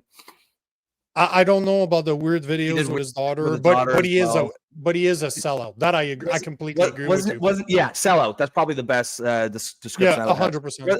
Wasn't he kind of like cool with his daughter? And this might just be like gossip or rumors. I don't know, doing something with Andrew Tate or something. There was some connection or something. I don't know. I heard something like that. But again, it's just rumors, gossip. Wise guy. I first noticed. Saw it on X. It has to be true. Exactly right. When he did his treatise on child rearing, basically spare the rod, spoil the child, but essentially being a parent, not a friend to them. I agree with that. I mean, that's, you know, that's, his first book is great. If you've read 12 Rules for Life, yep, he's bang on. I haven't, but yeah, but I mean, you know, and one of the things I think one of the ethos or values of this show is be able to separate someone's argument from the person. You know, he may be very well be a weak prick or whatever, but if he has written, say, that a book that you've written that's good, then that, you know, we can acknowledge that there's value in that book. And as Joe says, I agree with you, hypocrisy. Joe. Yeah, agreed. And that's the same problem that I have with him too. He always talks about how men needs to be monsters, but be monsters on a leash.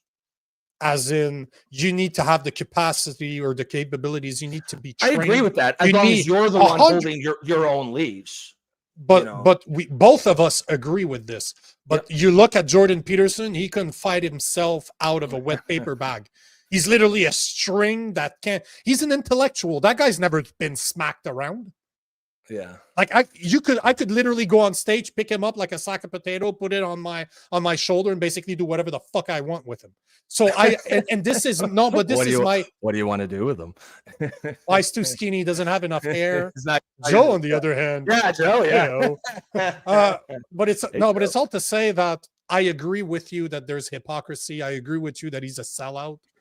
But the point in the matter is that you cannot take away from, like, 12 Rules for Life, for example. If you read it, it's great. It's a great book. Very great analogies. He's a smart guy. Now, am I saying that he's perfect? Fuck no, nowhere close. I'm not perfect, so I don't think perfection exists. So, on that note, let's which one you want? What do we got? What are the options? Which one you want?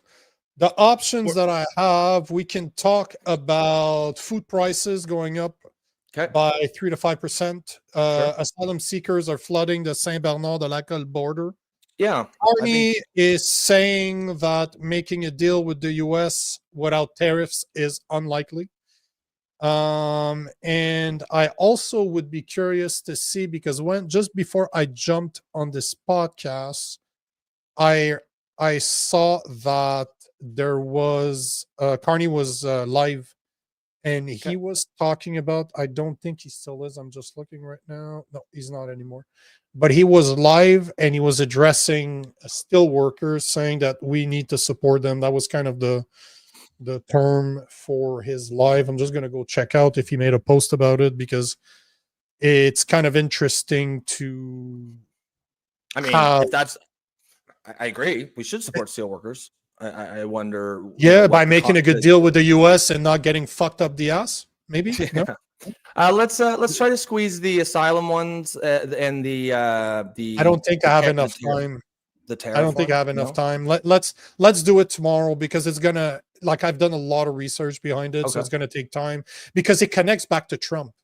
This is what's interesting. So I made the whole just like the asylum. The asylum. Yeah. Is it a bunch of them saying they don't feel safe in Trump's America? No, it's a bunch of people that Trump is trying to kick out. Oh, illegals? Like illegal okay. The So nope. especially Nope. especially And by the Asians. way, yeah. Oh, okay. So exactly. So it would take time to Sure. address it. So I don't think we have it's like the election in Canada. It's an hour topic where we're going to agree to disagree or disagree to agree. Disagree Okay. to agree. No, Well, you want to do we'll the do it. tariff We'll do it ones? tomorrow because it's one that's not going to change. It's Okay. not in any headlines anywhere. Nobody's trending on this. It's just those are the type of topics I'm always looking for. We can go. We'll talk about it tomorrow. I have the this one here. So there was a report this morning. There was a post that I saw that was indicating, and I'll show the post because again, I like to give credit to people that Credit keep where me it's due. informed. Well, they keep me informed. At least they tell me what seems to be going on, and it kind of sends me down a rabbit hole of research. But here is a post by I don't know who they are. Broken Okay. Country Film says that Yep. Canada Food Price Reports forecast that overall food prices will increase by 3 to 5%. That's an increase of $801 from last year alone. The average family of four is expected to spend $16,833 on food this year. That's wild. So I was looking at this, easy to make up numbers, but I did find, because if you looked at the bottom, it says that the report was done by the Lucy University, Canada Yep. Food Price Report 2025. I found the report. It's right here.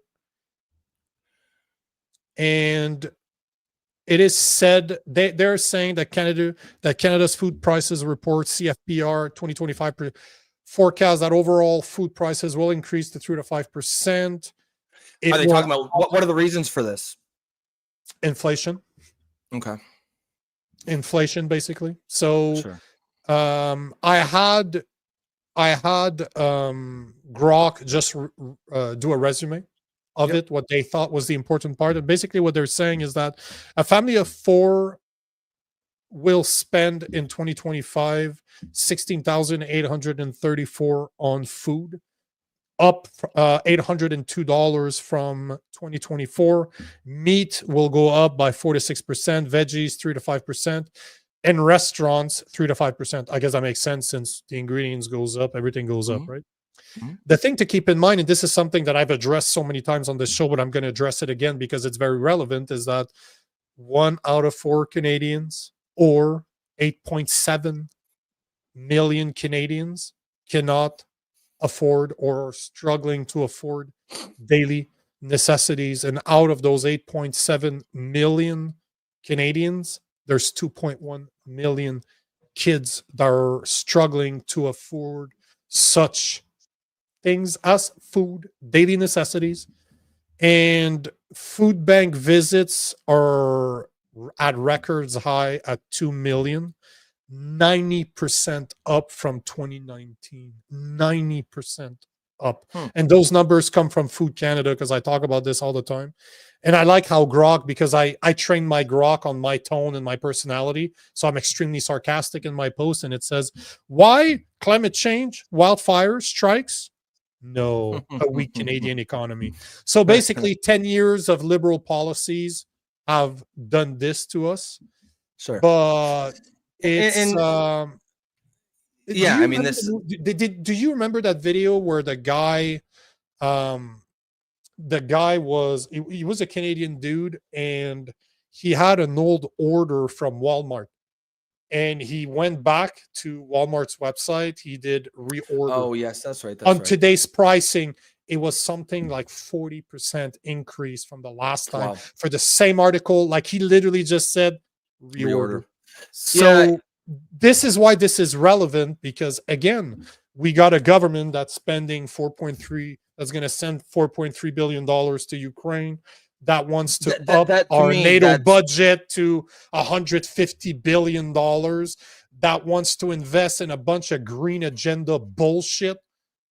And you have 1 out of 4 Canadians that are struggling. Like, bro. To me, that's the angle. That's the correct angle on a story like this. I don't like when you're talking about things like inflation. First of all, there's a lot of moving parts to it. It's more of a structural issue, and policy can affect that. True, but no politician or no prime minister is going to fix inflation within 3 months, right? So we can even just take that as a okay, like cut him a pass on this exact moment. If 3 years from now inflation's still like this, then I'll start showing them. But once we know the facts that inflation is going up like this is why decisions like why are we giving $4 billion to Ukraine, knowing the fiscal state that we're in. I mean, this is just economics 101, whether it's your home, your house financials, or the country's financials. If you are going through a bad time, you got laid off at work, or you took a pay cut at work, or the economy is in the shitter because of 10 years of liberal policies, then you cut back on your expenses. You stop going out to eat 3 times a week. You stop giving $4 billion in vanity projects to your buddies there that are designed to prolong the war. And as we talked about the other day, when we talk about conflicts of interest, look, it's not hard to connect some dots here. We know Carney is still involved in Brookfield. He's still got a connection there. We know Brookfield is in talks to get a contract to help rebuild Ukraine after the war, and therefore it's in Brookfield's interest to prolong the war, to cause more destruction, to have more things to need to rebuild. And when you see Carney giving $4 billion to Ukraine, whether this is what he's actually, I'm not saying he's actually doing this, but it certainly raises the questions. Is that what's going on? Is he making these decisions because it's in Canada's interest, or it's in Brookfield's interest? And, when I don't begrudge anyone coming from the private sector to public life, but you need to be above reproach when you do that. And he is not. He is not. In fact, he's the opposite. He's below reproach, if that's the saying. But it just, because it allows people like us to sit here and ask valid questions. What is the decision-making process? Maybe it is in Canada's interest to give Ukraine $4 billion, but I don't see how. They certainly didn't make the case for it. They don't even, and that's part of what I think really drives people nuts, the entitlement, the arrogance. They don't even think they need to justify it to us. They just do whatever the fuck they want. And if you question it, you're a problem. Anvil Hammer says we should give everything we can to help Ukraine. It's in Ukraine's interest. I have no doubts in Ukraine's interest. Is it in our interest? Now, yeah. I'm open to the fact that maybe it is in Canada's interest, but that case needs to be made. Right now, I don't necessarily think that it is. There may be something I'm not factoring in, not taking into account. If I've heard the argument that if Ukraine falls, Europe is next. I don't buy that. I do not think that Vladimir Putin is going to roll Russian tanks into Germany. I just don't. If you believe that, that's fair. That's a reason, but I don't think that that's true. Should we help others? Sure, when we can. When you have between 1 out of 4 Canadians to 1 out of 5 Canadians, it depends on the report that you're seeing. It's somewhere in between. Let's call it 1 out of 5 Canadian is struggling. Yeah, that's not. What the fuck's the conversation here? We have a housing crisis. We have a housing crisis based on mass immigration. We have pedophiles walking on sentences. We're coddling pedophiles. Yeah. 100%. We have a 2-tier system when it comes to Christians and Muslims. And then we're hit by inflation. If you look at the inflation over the past 10 years, what used to cost $1, let's use $100 because it's easier, but what used to cost $100 now costs $133. So there's a 33% increase. This is how much the inflation has hit us over the past 10 years. And I've made the calculations myself. So you're starting to look left, right, and center. Plus, we're sending money to foreign countries. Why? Why the fuck are we getting involved in other people's bullshit when we have people suffering right here? It's always going to be, and I don't care that it's Gaza, Israel. I don't care that it's Ukraine. I don't give a fuck the country. If we're suffering here, I want people to be taken care of here. Yeah. Your taxpayers' money. It's our fucking money. We paid for this, and considering that the average Canadian spends more than 43% of his income on tax, 43% of working Canadians' income go towards tax. Think about that for a second. We have a massive problem here that needs to be addressed, and I'd much rather take care of us than taking care of other countries. Again, the analogy, you know what they tell you in an airplane, if something happens and those little masks comes down, you got to put the mask on yourself first. Yeah. Nobody says that's immoral. Nobody says that's selfish. Nope. It's just good policy, right? Anvil, interesting comment. So he says, assisting other countries in times of turmoil is based on whether it's in our best interest. It's the moral thing to do. So I mean, I feel like there's a clash. The moral thing to do is to help the people that are paying taxes. It's our money. There's a clash of worldviews here, so I feel like we're not going to be able to agree, but we can at least agree to disagree respectfully. But I absolutely do believe, in terms of geopolitics, that should be the primary lens through which we make every single decision. Is this in Canada's best interest? Now, you say it's the moral thing. I mean, that's not, there's a lot of arguments that, it's, some people would say it's moral to fucking take care of Canadians first. I subscribe to that. I believe that it is. Is it moral to Ukraine cannot win that war, right? So giving them more billions of dollars just prolongs the war. Is it moral to prolong the war and increase the suffering and death of Ukrainians? I mean, I'm not saying, I'm playing devil's advocate here, but like when you start to get into moral issues, especially when something as ambiguous as war, I promise you, there's a lot of moral cases could be made against Ukraine. There's absolutely a Nazi problem in what's the name of that brigade? Like famously, there's a specific unit. It's like an army within a unit in the Ukrainian army. Remember, Jason was telling us there was a negotiation to end the war a couple of years back, but Zelensky couldn't take it because this specific unit, who is famously associated with Nazis, they wouldn't allow it. They basically would have killed. They told Zelensky they would have killed him. They're almost like they're not really accountable to the command. But my point is, I'm getting down a rabbit. My point is, it is not that clear cut that the moral issue is, or the moral majority sides with Ukraine in this. And now he continues. Do you think soldiers charging on the beach of Normandy were doing so because it was in their best interest? That is such a false equivalency. Well, I mean, I'll even I'll engage in the terms that Anvil's put up. I do think that war was in Canada's best interest because Hitler was an absolute genocidal maniac. In a way, Putin is not. Putin's a dictator, absolutely. He's an autocrat for sure. He's not a good guy. He's had many people killed, but he is not the kind of absolutely fucking insane, maniacal, xenophobic, world-dominating dictator that Adolf Hitler was. He just isn't. And let's not lie to each other here. Look at the definition of a dictator, and Zelensky is a dictator as well. This is my point. This is the type of bullshit that we don't need to get involved in. It's not our war. It doesn't impact us. Russia's not here to fucking invade the rest of the countries like you're saying, like Hitler did. Same thing for that Israel-Gaza stuff. You can feel however you want about that. You can feel however you want about that conflict. If you want to be part of it, you can go over there. Same thing for Ukraine.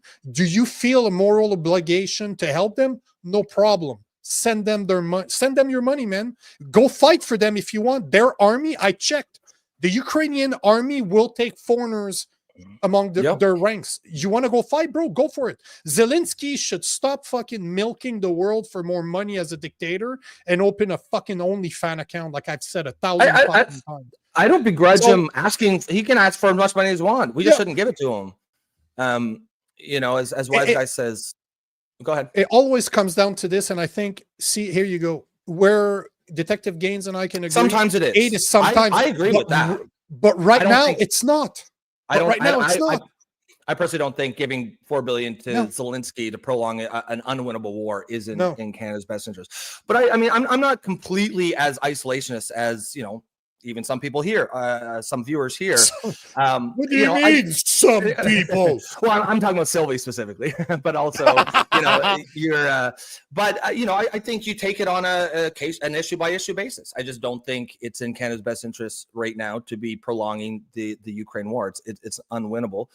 Anvil says, would you two sacrifice your life for another country? Absolutely not. Not for in one. Not like. No, just flat no. I know I know where you're coming from, and I recognize it to be a good place. I just feel that the bleeding heart liberalism has no place in geopolitics because no one else gives a shit either. It is cutthroat. It's not ruthless. The responsibility of the West. It isn't our responsibility. We can only look out for Canadians. The other countries, I promise you, are looking out for their citizens. They're not looking out for Canadians. We can only look out for Canadians. Now, I fully agree. Sometimes aid and helping other countries is in Canada's best interest. And in that scenario, then we should do it. Personally, I just don't agree that the Ukraine war is that. Michel Deveau, hello. Good day to you, sir. Glad to see you back. Hey, I know that name. That's a new guy from yesterday. Yeah, it's a new guy. Yeah. Okay, so Gain says, yeah, sometimes it is. Angry Canadian, ask yourself this: would you take food off your own kid's plate to feed a stranger? I would not either. I don't think that's moral. I fundamentally believe humans are tribal by nature, and that is the way that our value systems should go out. We owe a duty of care to every single human being, a broad duty of care. But our true duty of care is to our family, our friends, our inner circle. When you get bigger than that, then it's your country. And bigger than that, then the world, sure. But like when you talk about moral issues, like where does it end? Like certainly it's moral to send money to feed starving kids in Africa, but you won't. Maybe not Africa, just the entire world. But like you can if you keep doing that, you'll bankrupt your own country, right? Like there has to be a limit. Not doing something that's moral is not in itself immoral. You just there has to be some recognition that we only have so many resources. This conversation started because we're talking about fucking a family of four is about $2,000 a month to feed. There's a reason for that. There's a reason for that, and it's because our economy is shit. That doesn't mean that we can't help others, but it kind of does. Like, let's help ourselves first. When most people, when the middle class is doing well, when the middle class is healthy, when people are able to feed their kids, then yes, of course we should go out and help out. But that's not the case right now. And fundamentally, it's not the case because of 10 years of anti-development liberal policies that have left our resources in the ground and made us poorer. One thing that, if you want to put that one back on, is just to answer Angry Canadians, I have, and I would again, to answer your question. I have helped so many people throughout my life. But not off your own kids. Not off your own kids. I will take food off of our table if that means helping one person. But that doesn't mean I would starve my kids. To help other people. There's a difference. Like I right now. I read the words exactly, right? If you meant, would you take food off your own starving kid's plate to feed a stranger? Hell the fuck. If it's your fat fucking obese kid and it's okay, kid. You don't need that third Twinkie. Let's help. But yeah. No, but if I'm capable of helping, I've been in situations, bro, a few years back where I didn't have any money. All we ate was beans and rice, literally. But I still gave gifts to kids during Christmas that lives in orphanages because they wouldn't receive gifts. They didn't have any parents. So through the church that I was attending, we did that. We took money off of our table in order to do that. So, it's one of those situations that, were we starving? Almost. But we could make it work. This is the difference, right? It's a very fine line, but I get what you're saying. The point is that Anvil is, you're playing on the bleeding hearts, and it doesn't work. As you said, Rob, there's a difference between trying to fight a guy like Hitler that's trying to go for world domination, because that was his goal. This is not the case here. This is not the case at all. We have people that are suffering here. So I see that Derek just joined us, but I just want to take this last one before we go. Yeah, but I wanted to respond to this too. First, you go ahead first, and then I'll say it, and then we'll get it's to not Derek. our war. That's what the Americans said about World War I and World War II. Oh, it's not a responsibility. That's crap, gentlemen. So basically, Anvil, what you're saying is that you put the importance of other people from different countries that never participated in our economy above the ones of the residents.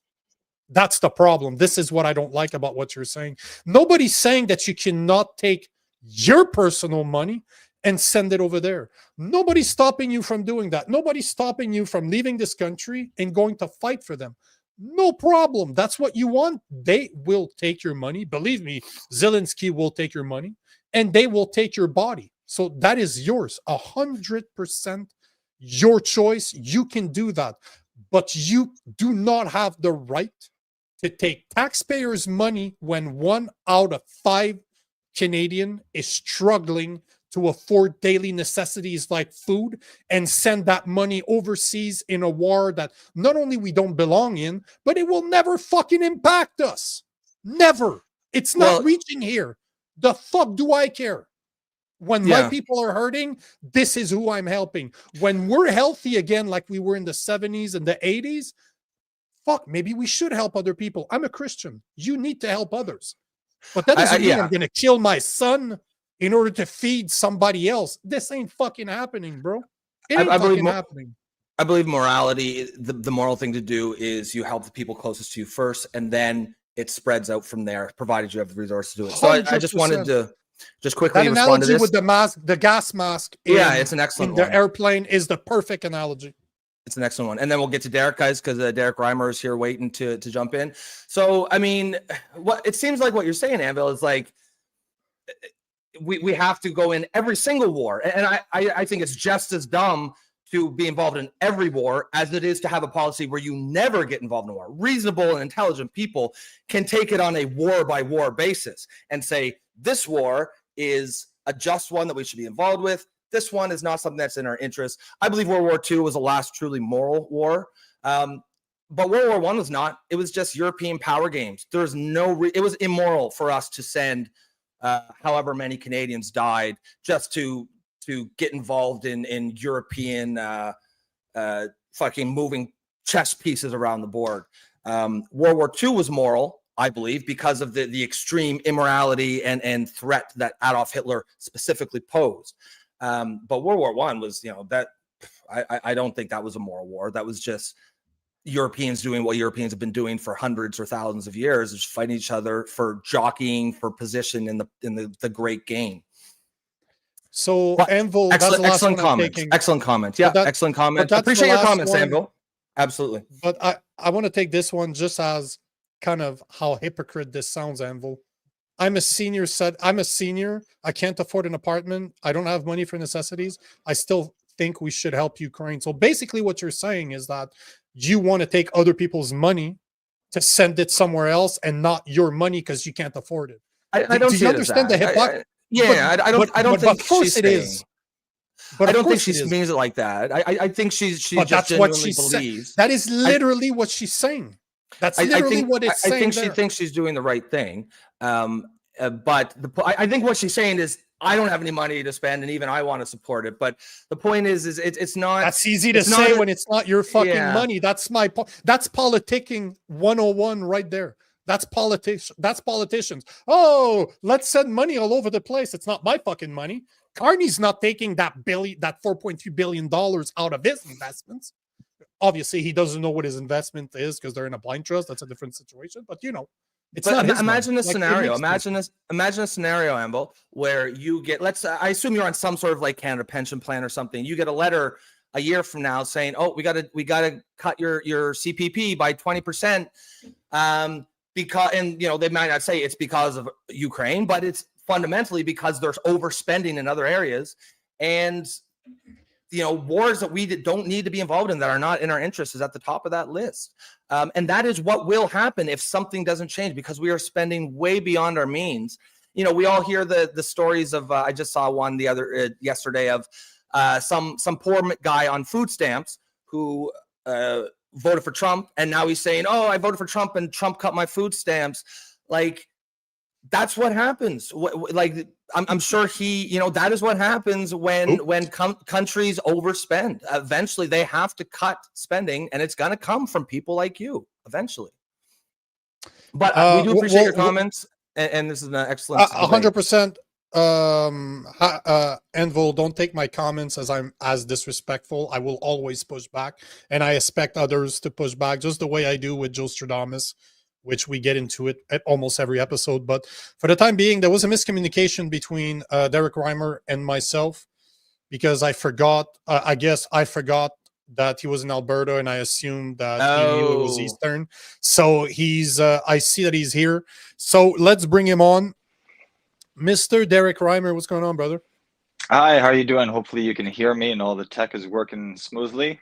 Yeah, working great. I love your haircut. Love your haircut. Oh yeah, you fit it. You fit in, or you fit in.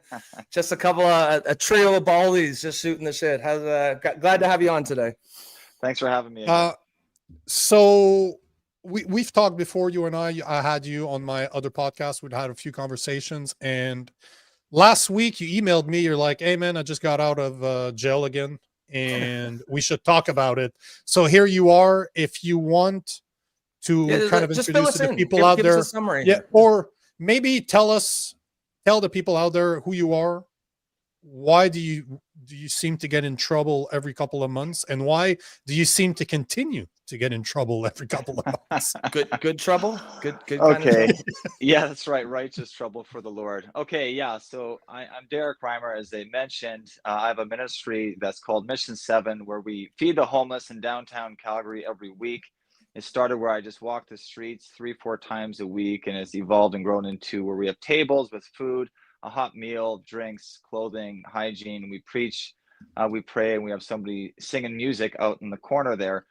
So, but I also started another movement called Exposing Darkness. This was founded over 2.5 years ago, and this was directed towards the Drag Queen Story Hours. When I became aware of this, it was just on my heart, like the Lord put it into Nehemiah's heart to build the wall is the best way that I can put it. I just knew what I needed to do. I knew that we needed to peacefully protest. We needed to be organized, and we needed to expose the darkness on this sexualization of children, this corruption, and this sick adult entertainment that's pushed on the kids. So we did exactly that. We were very effective. Due to an article and a statement by a police officer in the Calgary Sun, we had shut down 14 events in a matter of weeks or a couple months, 15 with the Chinook Blast event, which they were referring to at that time of the end of February 2023. There was a specific event that happened at Seton Library where we went into the programming room. I was physically thrown out. Typically, we would call that an assault.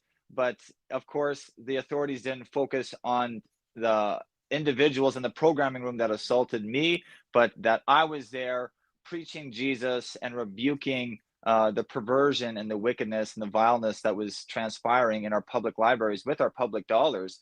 So I was actually acquitted of that charges of mischief and causing a disturbance.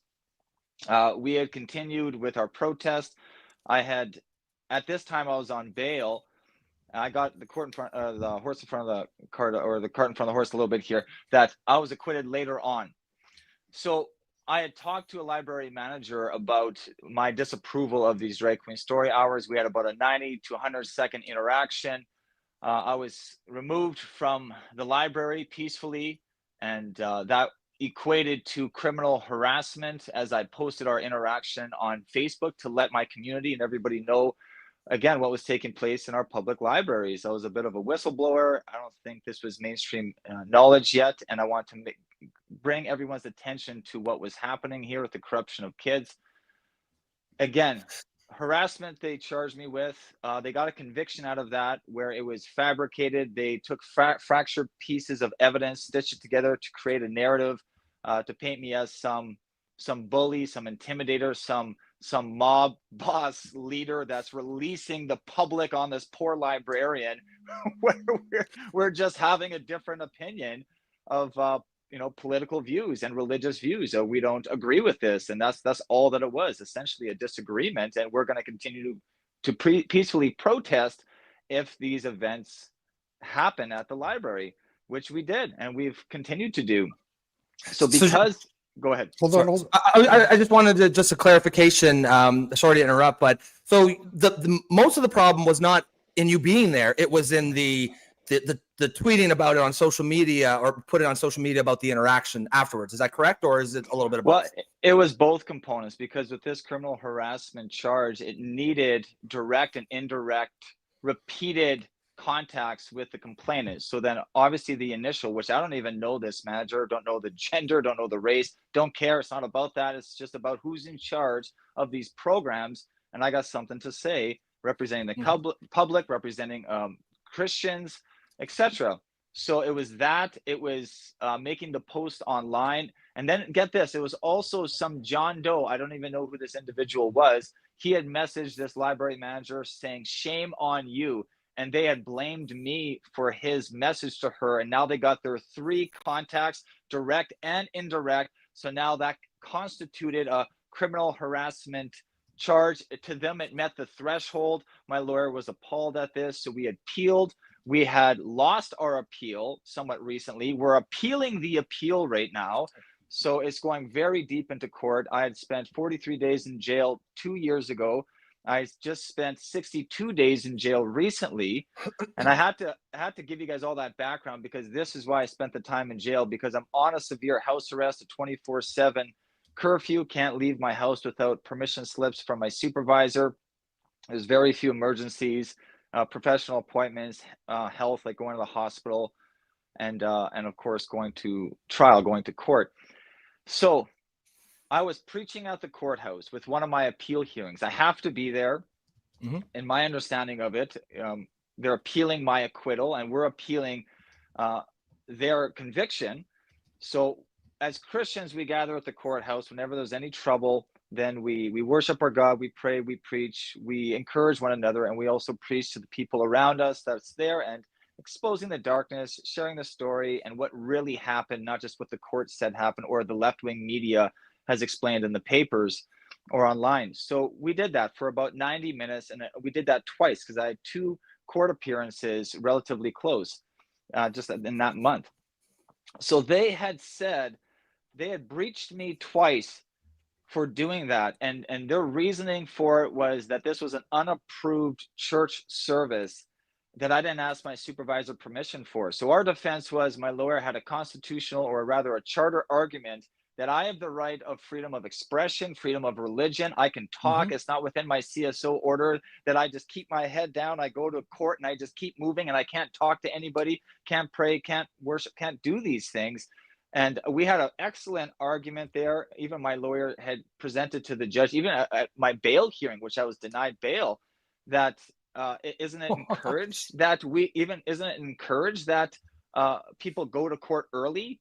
And the judge says, well, Mr. Reimer seems to have found a loophole. What if he goes 5 hours early? And my lawyer retorted, well, I think that's a little bit ridiculous, 5 hours early, given that the courts aren't even open yet. She has said, well, what if he goes to a coffee shop? Or what if he just sits quietly outside the courtroom rather than being outside? And my lawyer, it was just a bail hearing. So when we took this to trial, he had argued that, no, it's within his constitutional rights that he can do that. He didn't ask his supervisor for permission, because this is the one exception, or one of few exceptions, where he doesn't need permission, because the court would supersede that. If the court orders me to go there for trial or a hearing, I am able to do so. And 90 minutes, my lawyer argued, is very reasonable to be there beforehand. But what happened in trial is that they had said that the courthouse steps isn't part of the court, so that I had to be inside, just outside my courtroom. So they had found me guilty of breaching my court order, that it wasn't approved that I'm allowed to be on the courthouse steps preaching and worshiping and praying with the other Christians 60 to 90 minutes beforehand. So I spent, again, 62 days in jail. I got time served. I'm back out. This is my 8th day out, and we are now in the process of filing appeals. And we're going back to trial for, when I talked about the Seton Library, where I was physically thrown and ejected out of the room, the programming room, I was found not guilty there. The Crown appealed my acquittal, and now the judge has declared that it's going to go to a retrial. So now we're doing trial all over again. Hold on. For the original charges. They can appeal acquittals? Isn't that like a double jeopardy thing? I thought that was the whole point of acquittals is they can't be appealed. What am I getting wrong here? My lawyer, we were on an interview with Derek Sloan, and my lawyer said that they have up to 4 kicks at the can to convict me. That's what happens here in Canada, which is ridiculous, because they had, after I had that verdict, then I said in the courtroom pretty loud after the judge left, I said, well, this is an example of their infinite resources at work and the corruption that's taking place. My lawyer kind of winced at that a bit. It's like, I don't care. Someone's got to say it. It's ridiculous that they just drag me to court over and over and try to exhaust me financially, mentally, emotionally, spiritually, etc. But you know what? There's a lot of fight in me. The Lord has put that there, and we're raising money now, and we're looking at buffing up our defense team and hiring another lawyer to help my existing lawyer, and to really start to stick it to him, show how serious that we are about this, and that I am not guilty. The process is the punishment, eh? It seems like it's even though you've got found not guilty, just being dragged through all this had to have been a nightmare. Oh, absolutely. But it's interesting how we were just talking about a story today that you have a pedophile from India that is a non-citizen, that's a permanent resident, that just solicited sex from what he thought was a 15-year-old. It was an undercover police. Ended up in court. The judge is like, he got bail. He got, not only did he got bail, he got released with no consequences. He walked just because he's an immigrant, and that would hurt his chances of becoming a citizen of Canada and bringing his wife. Yet here you are. I know, it's unbelievable. And these pedophiles, these molesters, these rapists, they seem to be protected. When I was in prison years ago in another life, before I'd fully submitted and come to Christ as a follower and a lover of him, the people that often made it to minimum and that would get out on day parole, I was medium security. So there's max, medium, and minimum. It was usually the drug dealers and the pedophiles. But let's focus on the pedophiles now. They would often get to the minimum where there's not even a fence there and there's a lot of privileges. And then that's the step. And the next step is getting to your day parole, where often that had happened. So we got to start asking the question, why is there so much leniency on pedophiles and molesters? Why are they protecting these drag queens so emphatically? Why are they criminalizing somebody like myself speaking out against this sexualization of children? What is really going on here? And I think part of why they want to crush me and stop me and the whistleblowing and the awareness is because, you know what, maybe it's deeper than we realize. And maybe I'm speculating, maybe some of the judges, the cops, the mayors, the leaders are in on this, or what's happening here? And I just want to raise those questions. So the thing that jumps out to me is, you know, as Nico brought that story up, there's another story that we've been meaning to do here. It's fairly well known. You know, the guy who he was a drunk driver, been convicted 5 times before, and he just plowed into some 21-year-old kid on the weekend, I think in Warmington, Ontario, and he's out on bail. This kid's fighting for his life. And you know, it might seem like these are all disconnected, but what ends up happening is it's undeniable to seem like the justice system goes out of their way to make it easy for some people and out of their way, bend over backwards to really, really hammer other people. And the common thread is what your identity is. If you are an identity that is not favored, like Christian, white Christian, you will get fucking hammered. And if you are a favored identity, such as, you know, an immigrant, then they will bend over backwards to make excuses for you, to get you out of prison. And like, you know, I'm personally an atheist. I'm not a religious person. However, this shit offends my fundamental sense of fairness and justice. And we live in a diverse society. You cannot have a 2-tier system where people get more or less punished based on their identity. 100%. And, you know, 2.5 years ago, when this was very hot, we were canceling a lot of drag shows. It was in the paper, and it made mention that, oh, this protected group, referring to the LGBTQ community. Well, why are they protected, or why are they favored or protected more or funded more than any other group or religious group in this city? So what is going on here? And even when I went to jail, I have an overwhelming amount of support in there. more than I would say generally in the church, which is disappointing. And that's why this fight isn't just exclusive to Christians. This is anybody with a moral backbone, a moral compass that knows, like, hey, leave these kids alone. This is adult entertainment now imposed and forced down the throats of these children. When I went to these shows and I would protest, the sign said children 0 to 8 years old. Go read to the elderly then. Go read to some. You never see that. You never see that. Or people with cancer in a hospice. But no, it's to children. They want to indoctrinate these kids, leave them alone. And that's why, again, it's not just about a Christian fight per se, but this is something that everybody needs to get involved with. 100%. 100%. So that was interesting. You said you had a surprising amount of support in prison. You said it even more so than the church. Can you explain, like, what just a lot of the guys coming up and saying that they believe in what you're doing and they support you? Anytime I would talk about it, or it was in the papers lots, we have these little tablets as well that we can use for 12 cents a minute. And what can I compare it? Yeah, you understand, like the little electronic tablet. We could watch movies, listen to music, but there's news on there. So the boys were privy to the story. They were aware of it. Not to mention that every week, or the majority of the weeks that I was in, there was rallies and protests and vigils outside on Sunday late afternoon. So with signs saying "Free Pastor Derek Reimer" and Jesus loves you, etc., that people were very encouraged by that, and they were for it, and they felt loved. They felt also appreciated that it wasn't just for me necessarily, but they're reaching out for the inmates that are inside the Calgary Remand Center. But even 2 years ago, I was on a gang unit for, I think, a half a week to a week, just until I had placement on a different unit. And I was welcomed at the door with the majority of guys out on their day room break, like out of their cells, where it scared the officer, where she escorted me to my cell, personally escorted me, because she thought I was going to get jumped possibly. But it was the opposite. These boys were there to show me love and show their appreciation. They had read it in the paper.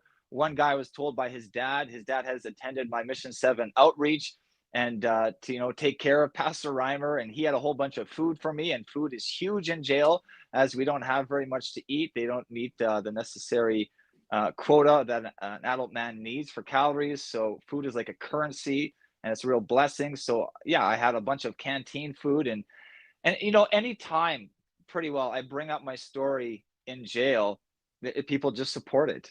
And that's refreshing. And it's like, this is what it should be. And I would say to the boys, like, what, there's more support in here than there is out there. Out there, it's getting so corrupt, and it's just getting so, well, it's just left wing. And it's leaning more and more with our leaders and the direction generally with this world. And we need to make a change. We need to start speaking out more. We need to do something, and contact, your mayor, your MLAs, the premier, these leaders, these politicians, and get their ear. They're people, their constituents. So what are we doing? We're remaining silent and just hoping it goes away. Obviously, that's not the answer. And this is all over the world. And enough is enough. And I think we just need to start in our city, in our neighborhood, and put an end to this. 100%. Guys, but hold on, before you go there, the reason I wanted to have you on and have Rob on, and a lot of our comments, the people out there are not Christians either. So this is why I thought it was interesting to have both of you guys, because I'm a Christian, so I agree with what you're saying. No questions about it. Well, I agree with it all too. But that's the point, is that we have to agree that you don't need to be a Christian to say that what's going on with the drag queen hours, for example, having LGBTQ stuff being taught in school, having the sexualization of kids in school, just the books that they are allowed to show kids in school, but they cannot bring up in city councils because it's too dirty for the city councilors. Like, really? Seriously? Is that really? So this is not a religious thing. This should not be a right versus left thing either. Do whatever you want as an adult, but leave the fucking kids alone. This is where I draw my line. And this is not a religious thing. This is not a political thing. This has to do with common sense. So awesome. I really like having you guys. Like, I don't even need to talk. I just like thought I mentioned. Yeah. No, I appreciate that. And I think actually that's a great point. Before I add my 2 cents there, I'll just say, guys, we are talking to Derek Reimer here, a Calgary-based pastor who has been getting into and out of trouble with the law because of his advocacy and his he's preaching and praying in inconvenient spots, and they don't like that. So if you do have any questions, and we've got some excellent ones that we'll get to in a little bit, but if you have any questions for Derek, drop them in the chat. But to what Nico just said, I think that honestly, that's one of the things that I find most encouraging about this is how really diverse the coalition against a lot of this nonsense is. Like right here on the show, you've got an atheist, you've got Christians, you've got a lot of Muslims, you've got liberals, some liberals, some common sense ones, you've got conservatives, you've got people from all over who are saying more or less, no one gives a shit what you do with your life. Stay the fuck away from children. It really shouldn't be that controversial. As Angry Canadian here says, in his opinion, one does not need to be religious to agree that weirdos need to stay away from kids. I'm an atheist, and I'll stand right beside this guy. So you're definitely getting a lot of support here from the chat. One thing I wanted to discuss: have you noticed the discrepancy in, say, how the justice system treats? One of the topics we talk about a lot here. We've covered stories where, say, Muslims are shutting down Bloor Street in Toronto, or essentially seeming like they can do whatever they want. And not only are they allowed to do it, but they'll get police protection. And if you say anything against it, then you run the risk of being arrested. It's hard to imagine a bunch of Christians be given permission to shut down, the busiest street in Calgary. And nor should they be. I don't think any religion should be allowed to shut down streets in order to practice a religion. But have you noticed a discrepancy in the way that, say, Christians are treated versus Muslims as you go about this? 100%. There's the Christian persecution that's on the rise here, and even just a favoritism or a double standard. We see the videos where you have the Palestinians or the terrorist supporters, they're having their protests and their rallies, and they're burning Canadian flags, and they're chanting, death to Jews and death to Canada.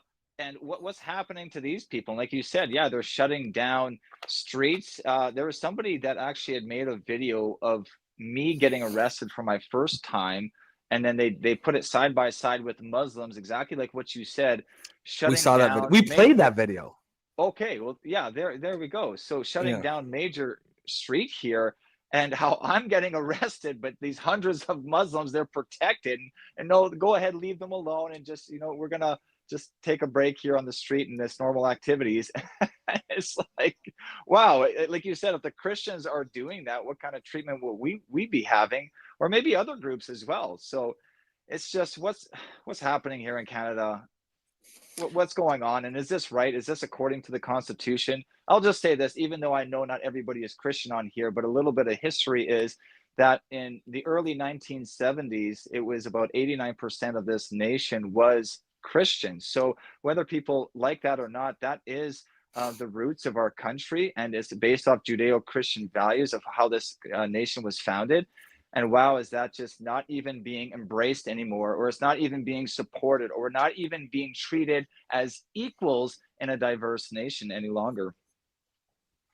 And that's the only way you can do it. We are a diverse nation, and the second that we start picking and choosing winners and losers, identity groups or religions that we favor and ones that we don't, it just sows the seeds for much bigger problems down the road. And as I said, I'm an atheist. My take is everyone has to be equal under the law, period, end of story. On this, there can be no debate. And I'm frankly shocked that there are people that think that's a debatable topic. But you're definitely getting a lot of a lot of support, probably even outside the Christian community. I mean, I can tell you've still got that dog in you. You got that fight just by the way you're talking. And for one, I'm glad that there are people out there willing to take the fight, because a lot of people are not. A lot of people just do, they're not, they don't want to take the risk. And I think as you were mentioning at the beginning, you actually did do some time, but a lot of these stories, the charges get dropped or nothing happens, and people say, "Oh, look, nothing happened." But like, you know, I use the phrase the process is the punishment, but that really applies to a lot of these things. Yes, maybe at the end of it you get found not guilty, but this is what, however many, 9 months, 12 months, 18 months of your life where you've got this cloud hanging over you. Who knows how much money you've spent defending yourself, and not just you, but anyone who finds yourself in this position. So I think people who would say, "Oh, well, there was an acquittal, no harm done," I think they're really missing the point here. Yeah, and to give you a few more facts and to bring context to this case is when it's all said and done, this will be 2 months shy of 5 years that has affected my life, whether I've been on bail, incarcerated, on house arrest, or probation. All of those leashes is, again, what would that be? 58 months or so. So that's a significant period of time for peacefully protesting, for having a different political or religious type of view, however you want to classify it, and is a gross over sentence, which that's why that was part of our appeal. My lawyer had brought up cases of actual people who have been harassing other individuals with sexual content or sexual in nature, and harassing them at their houses, at their work, hundreds of calls, hundreds of text messages. And it's like, oh, 8 months probation, no jail time. But for me, I did a month jail time before I was convicted. I did 22 months on bail. So we asked for time served. No, that wasn't good enough. They wanted a year incarceration. Fortunately, and thank God, due to my family and my ministry with Mission 7, those are mitigating factors to keep me in the community to serve my sentence on a severe house arrest. But then they wanted 3 additional years of probation, which is unheard of. Again, fortunately, the judge just gave me 2, but even that 2, it's just grossly over sentenced. And with this conviction, I shouldn't even been convicted in the first place. So it's chewing up a lot of time of my life. But you know what? I'll tell you right now that it was worth it, and I'd do it again in terms of following the will of God, and that the battle belongs to Him. And I'm not in it, I want to clarify, I'm not in it to hurt anybody or to make them fear for their safety or to make them look over their shoulders, being fearful, but based out of our Constitution and our Charter of Rights and Freedoms that we can peacefully protest, gather, and express ourselves. That's all that we did. And I do it from a very radical religious point of view, but also I can partner with those that have a strong moral compass that we just want to protect these children. You know, leave them alone, let kids be kids.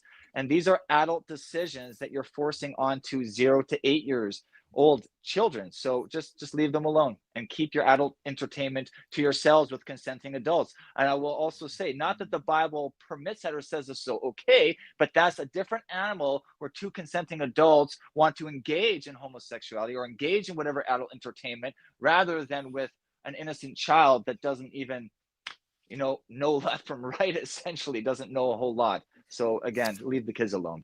Basically, leave the kids alone. So right? That's all you got. That's it.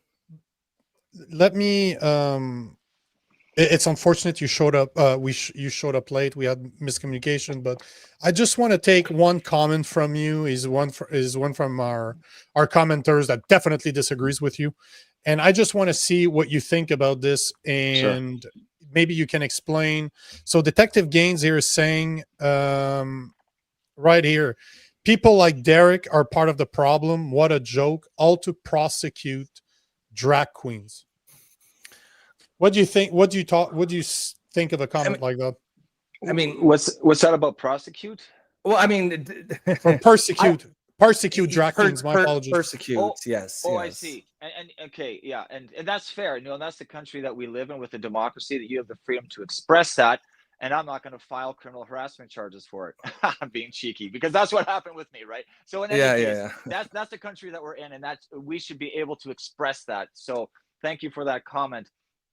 This is where the lines kind of get blurred, or it's like we have to define where that line is with drag queens' rights to express, and then Christians or other advocates' rights to express. And that's why it's been tricky, where we have a left-leaning judge, and that's the best way I can put it, where I'm found guilty. We have a right-leaning judge, and I was acquitted. So that's why this gets very convoluted and confusing, because it is political ideology, and unfortunately, It depends on what the judge believes in with that is what the verdict is, not necessarily what the law says, because the law says that it has to be content neutral. It can't be that I'm using strong language towards the drag queens or biblical language. It can never be about that. But unfortunately, it is about that. And, you know, even for you being on the other side of the fence, that's fine. But you wouldn't want that kind of treatment if you're expressing yourself in a very passionate way, but then you're put in jail for it, right? And we're not talking about like threatening people's safety or very extreme things, which would break in the law, but just merely expressing your beliefs and where you're coming from. So that should never be criminalized for you, but or for me. I mean, free speech is a bedrock value, especially, you know, on this show, but it's supposed to be in our society, in our democracy. You know, one thing that's one thing that we constantly are banging the drum again about. And I mean, I wasn't obviously present at the protest or demonstration you did, but yes, if it's just you speaking your opinion, which you have the right to do, there in no way should that ever be criminalized. We've got especially not on public space. That's my biggest issue with this. You're not saying that you had a private event where they're doing their things behind closed doors. That's their thing. As much as I disagree with it, they have all the rights to do it. Well, but you're talking about a public space. You're talking a library, a public space that is funded by taxpayers' money. And the fact that you're a Christian, that you're not a Christian is irrelevant because Rob is against it. That's all he talks about on social media is the trans agenda and leave the fucking kids alone. So it's not a religious thing, right? And this is the thing. Public space. What you do in your own home, I couldn't care less. As long as you're not coming after my kids, I really don't care because it's not impacting me. But public space, libraries, you are allowed to say something because it's your tax money that's being used to do something you disagree. That's called democracy. That's called free speech. And as you said, if you're not violent, what's the problem here? Oh, exactly. And I just want to reiterate, that's why it's so egregious, because again, it's a public space, it's a public manager, this is a public event, public, or it's tax dollars. I'm the public, whether Christian or not Christian, like you said, it's irrelevant. And I am expressing myself peacefully and respectfully, if I can even say that, even though we disagree and there's strong language used, but I'm not okay with it. Why is that all of a sudden now criminalized and illegal? That's wrong. That's criminal, actually. I agree. So what's next? What's next for you? So what's next is we are planning out appeals. We have 2 appeals coming up. So I have a lawyer meeting this Friday. I'm trying to just get one foot in front of the other with just at home in my routine with my wife and kid, being there for them and get back to work and house projects, but also raising money. You know, if you guys believe in this fight, this battle, it is continuing. We're on year 3 right now, and we're going to be in it most likely to year 4, and probation will bring me to year 5 or 6. So we're in it for the long haul, and so be it. But if you believe in this fight and you want to donate, then you can at Derek@mission7ministries.com. If you want a tax receipt, Rebel News has also been funding the majority of my lawyer's bills. Praise God for that. That's at the website savepastorderek.com. And again, I just appreciate the opportunity to share my story, what's going on in this country, and the double standards, and how the leaders, they're not being prime minister or mayor for all the people with equal rights. And that is in our Constitution and in our democracy. And we need to return to that. Well said. 100%. Thanks for being on the show, brother. Thanks for having me. God bless. Yeah. Thanks, Derek. Well, there you have it. Yeah. I thought it was an interesting conversation. I could definitely see in the chat some disagreements, but that's what the show's about. Everyone's entitled to their opinion. What did you guys think about that chat? Hopefully Gain stuck around just because there was a lot of stuff that I wanted to discuss, but kind of after Derek left. Yeah, I don't like the name calling though. This is something I don't do. I don't like that. And unfortunately for Gaines, I understand that it's a personal issue. That something has happened with a pastor and this sucks. It's unfortunate. But at the same time, he did say something saying that pastors abuse kids more than drag queens and that whole trans agenda, brother, I asked him to provide his numbers because I know it's incorrect by a fucking mile. So we got to be careful here. Like it's okay to not like pastors. Fucking get it. I get it. But at the same time, the vast majority of pedophiles are in, as per research, the vast majority of pedophiles are teachers. This is where the biggest, and teachers in our school system. These are where the pedophiles come from right now the most. So you got to be careful. So yeah, but I agree. I hope Gaines comes back because we're going to disagree. But there's no point for name calling though. Yeah, well, that was one of the points I wanted to address. So, like, you know, let's put aside for now who does it more. Like, let's just undoubtedly, without doubt, especially in the Catholic Church, there is a problem with pedophile priests. No one will doubt that. Here's the difference. Here's the difference. You know, obviously they tried to cover it up, but at some point, once you know the cover up didn't work, whatever.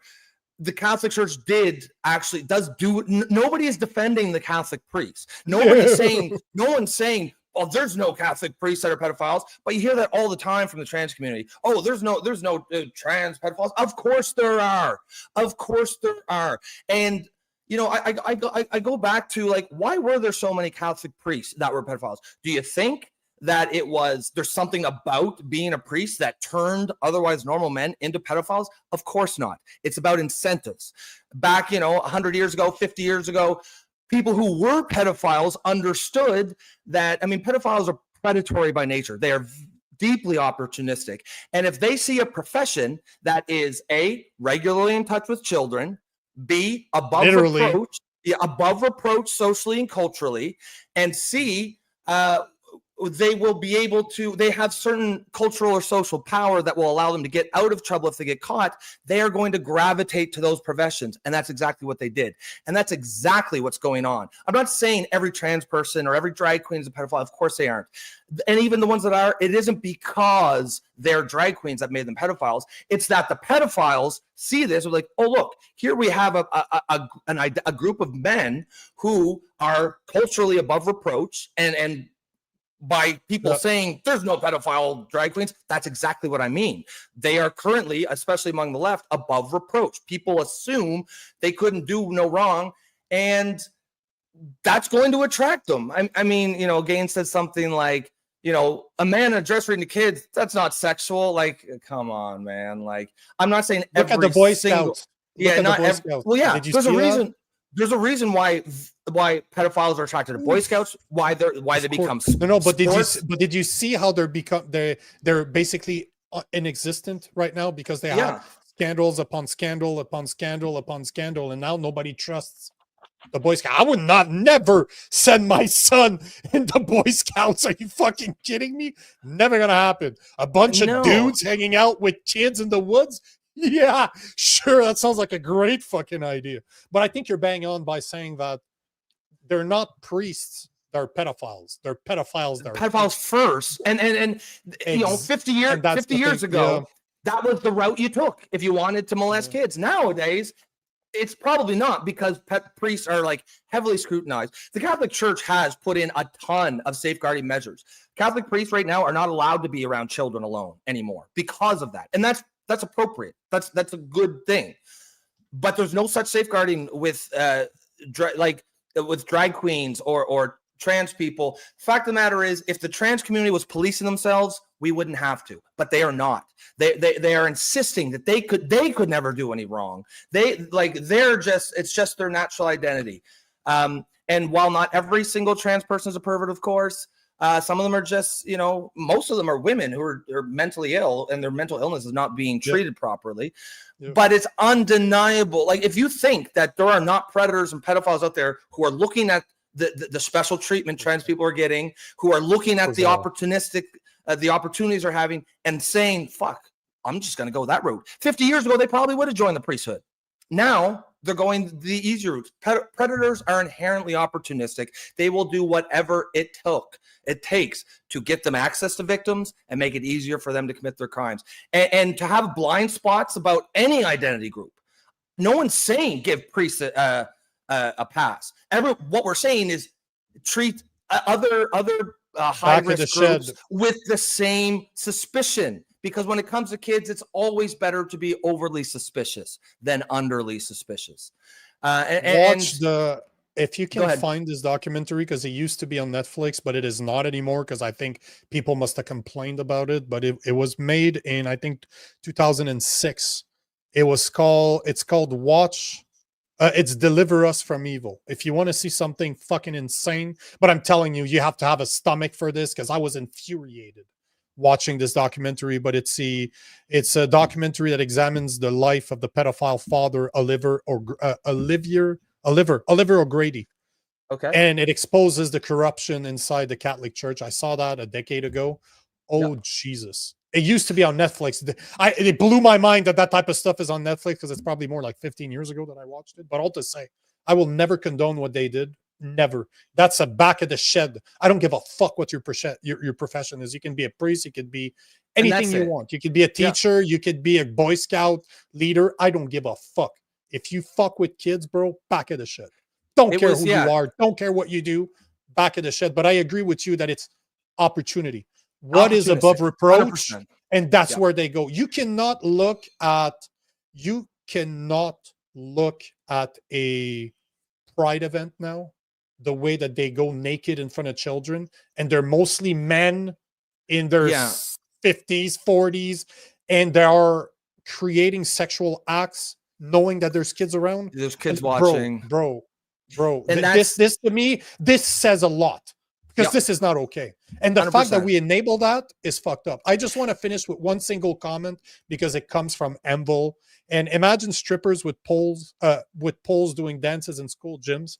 The idiocy of pushing agenda on children is disrespectful, whatever sex choices or religious beliefs.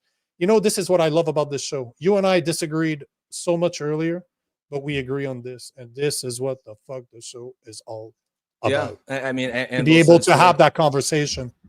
Amble says, continues. You guys are doing a great job. I may not agree with you all the time, but I'll defend your right to do so in my life. And that's, again, as Nico said, this is exactly what the show is all about. Amble, I know, sometimes these are intense topics, and sometimes we all get a little heated, but we always appreciate you guys, especially anyone who keeps coming back, and just it's all love here, Amble, and hopefully the fact that sometimes things get a little heated does not turn you off of anything or commenting, because me and Nico both we appreciate all you guys and respect you. And I did want to address this comment here from Gaines. He says, the name calling is wrong, like I said, just triggered, and yes, it was a Catholic priest. Man, he says here, I'm back, one made a coffee, I was triggered by this guy, and that's on me. I mean, my heart goes out to you when I hear that, and by no means I think is anyone defending any sort of pedophile. I think the thing people get wrong is they will often think like, oh, you're saying gay people or trans people are predators. No, that's not what we're saying. What we're saying is, as a society, in this exact moment, we have created a sacred caste, a group of untouchable men who are above reproach, who cannot be questioned. Yep. And anytime you do that, the predators who are opportunistic will gravitate into that. That's what happened with the priests. That's what we did with priests. We made them into a sacred case. We made them into untouchables who are above reproach, and the predators flowed in. And all we're saying is we're doing the same thing here. No one's saying because someone's gay, they're a predator. Because they're trans, they're a predator. We're saying the predators are noticing and they're flowing into it. Yeah. And so once you realize that, we need to have safeguarding measures against it. It isn't to say that all priests are all gay or trans people are predators. They aren't. Like, why are men typically not allowed in women's spaces? It isn't that every man is a rapist. It's that the women don't know who are the rapists and who are not. And so we've just said, for safeguarding issues, we won't allow any men. And that doesn't mean that they're calling all men rapists. It just means it's the best policy when it comes to safeguarding the most vulnerable, women and children. And just on a personal note, like I don't know exactly what you went through, but I'm sure it was horrific. And I would argue against that just as much. It's just today, right now, the Catholic priests aren't the ones being protected. They were 40 years ago, even 20 years ago, no doubts. But Just right watch that now, documentary to understand. Yeah. yeah, exactly, right. And that's all we're saying. It's just protect the kids against any group. It's not against 100%. any group. But I'm All glad I'm you came gonna back. take, I'm just gonna take this one. We'll kill it afterwards. He's not a Catholic priest. He cannot be a Catholic priest because he's married with children. Catholic priests Yes. cannot get married. So he is a priest, definitely. He's a Christian priest, but he is not a Catholic priest. I'm just correcting your words. But again, bro, all good. Good for you for coming back. It's just a name calling, but I call people names. I just try not to do it on camera. Yeah. As Gaines says, you're right. I see the role of priest first. It's my trauma Yeah. led me to mistrust priest. It's all And good, I bro. mean, that's totally, absolutely understandable. I think It's all good, brother. That's why we're yeah, here. exactly. I think we've got this out. These are obviously tough topics, but I think one of the great things about the show is that we're able to have these tough discussions and still, keep respect for each other, be respectful, and care about each other. We care about the show, we care about what we're doing, and I'm glad that I'm glad we had that guest. I thought it was an interesting conversation, but even just to generate this kind of conversation among the community here, I think there's value in that as well. So we will put a pin on that. We were obviously later than normal because Derek showed up a bit late, but guys, excellent conversation. I loved this episode. Gaines, Anvil, appreciate you guys, especially, and I think to be able to disagree, but at the end of the show, just kind of like, clear the air, make everything. I think that, again, one of the really, really strong things about this show, and one of the things I really like about it, and hopefully you guys feel the same as well. Guys, you could have been anywhere in the world today. You chose to be here with us, and we will always appreciate that. If you guys are new, just checking us out for the first time, and you like what we're doing here, please remember to like and share the show. Subscribe to the channel as a way you can support us. But the best way to support us is to become members for the low price of $2.99. And as Nico says, the price of a shitty coffee, you can support independent media, which sounds very impressive and important. Fucks. Yeah, bald-headed media. And that's a great term, bald-headed media. And before we start off, I just want to take this final one from Gaines. He said, "Don't make drag queens above reproach." That's the mind virus we're talking about. I get it. 100%. And I know you weren't doing that. I'm just saying there's a part of the left, a large part, that will make drag queens above reproach, almost as a reactive measure to try to head off at the past some of the arguments against them. So we got that cleared up. Everything's good. All love here. Everyone respects everyone. Love you guys. We will see you tomorrow at noon Eastern, Thursday. Same bat time, same bat channel. Peace out.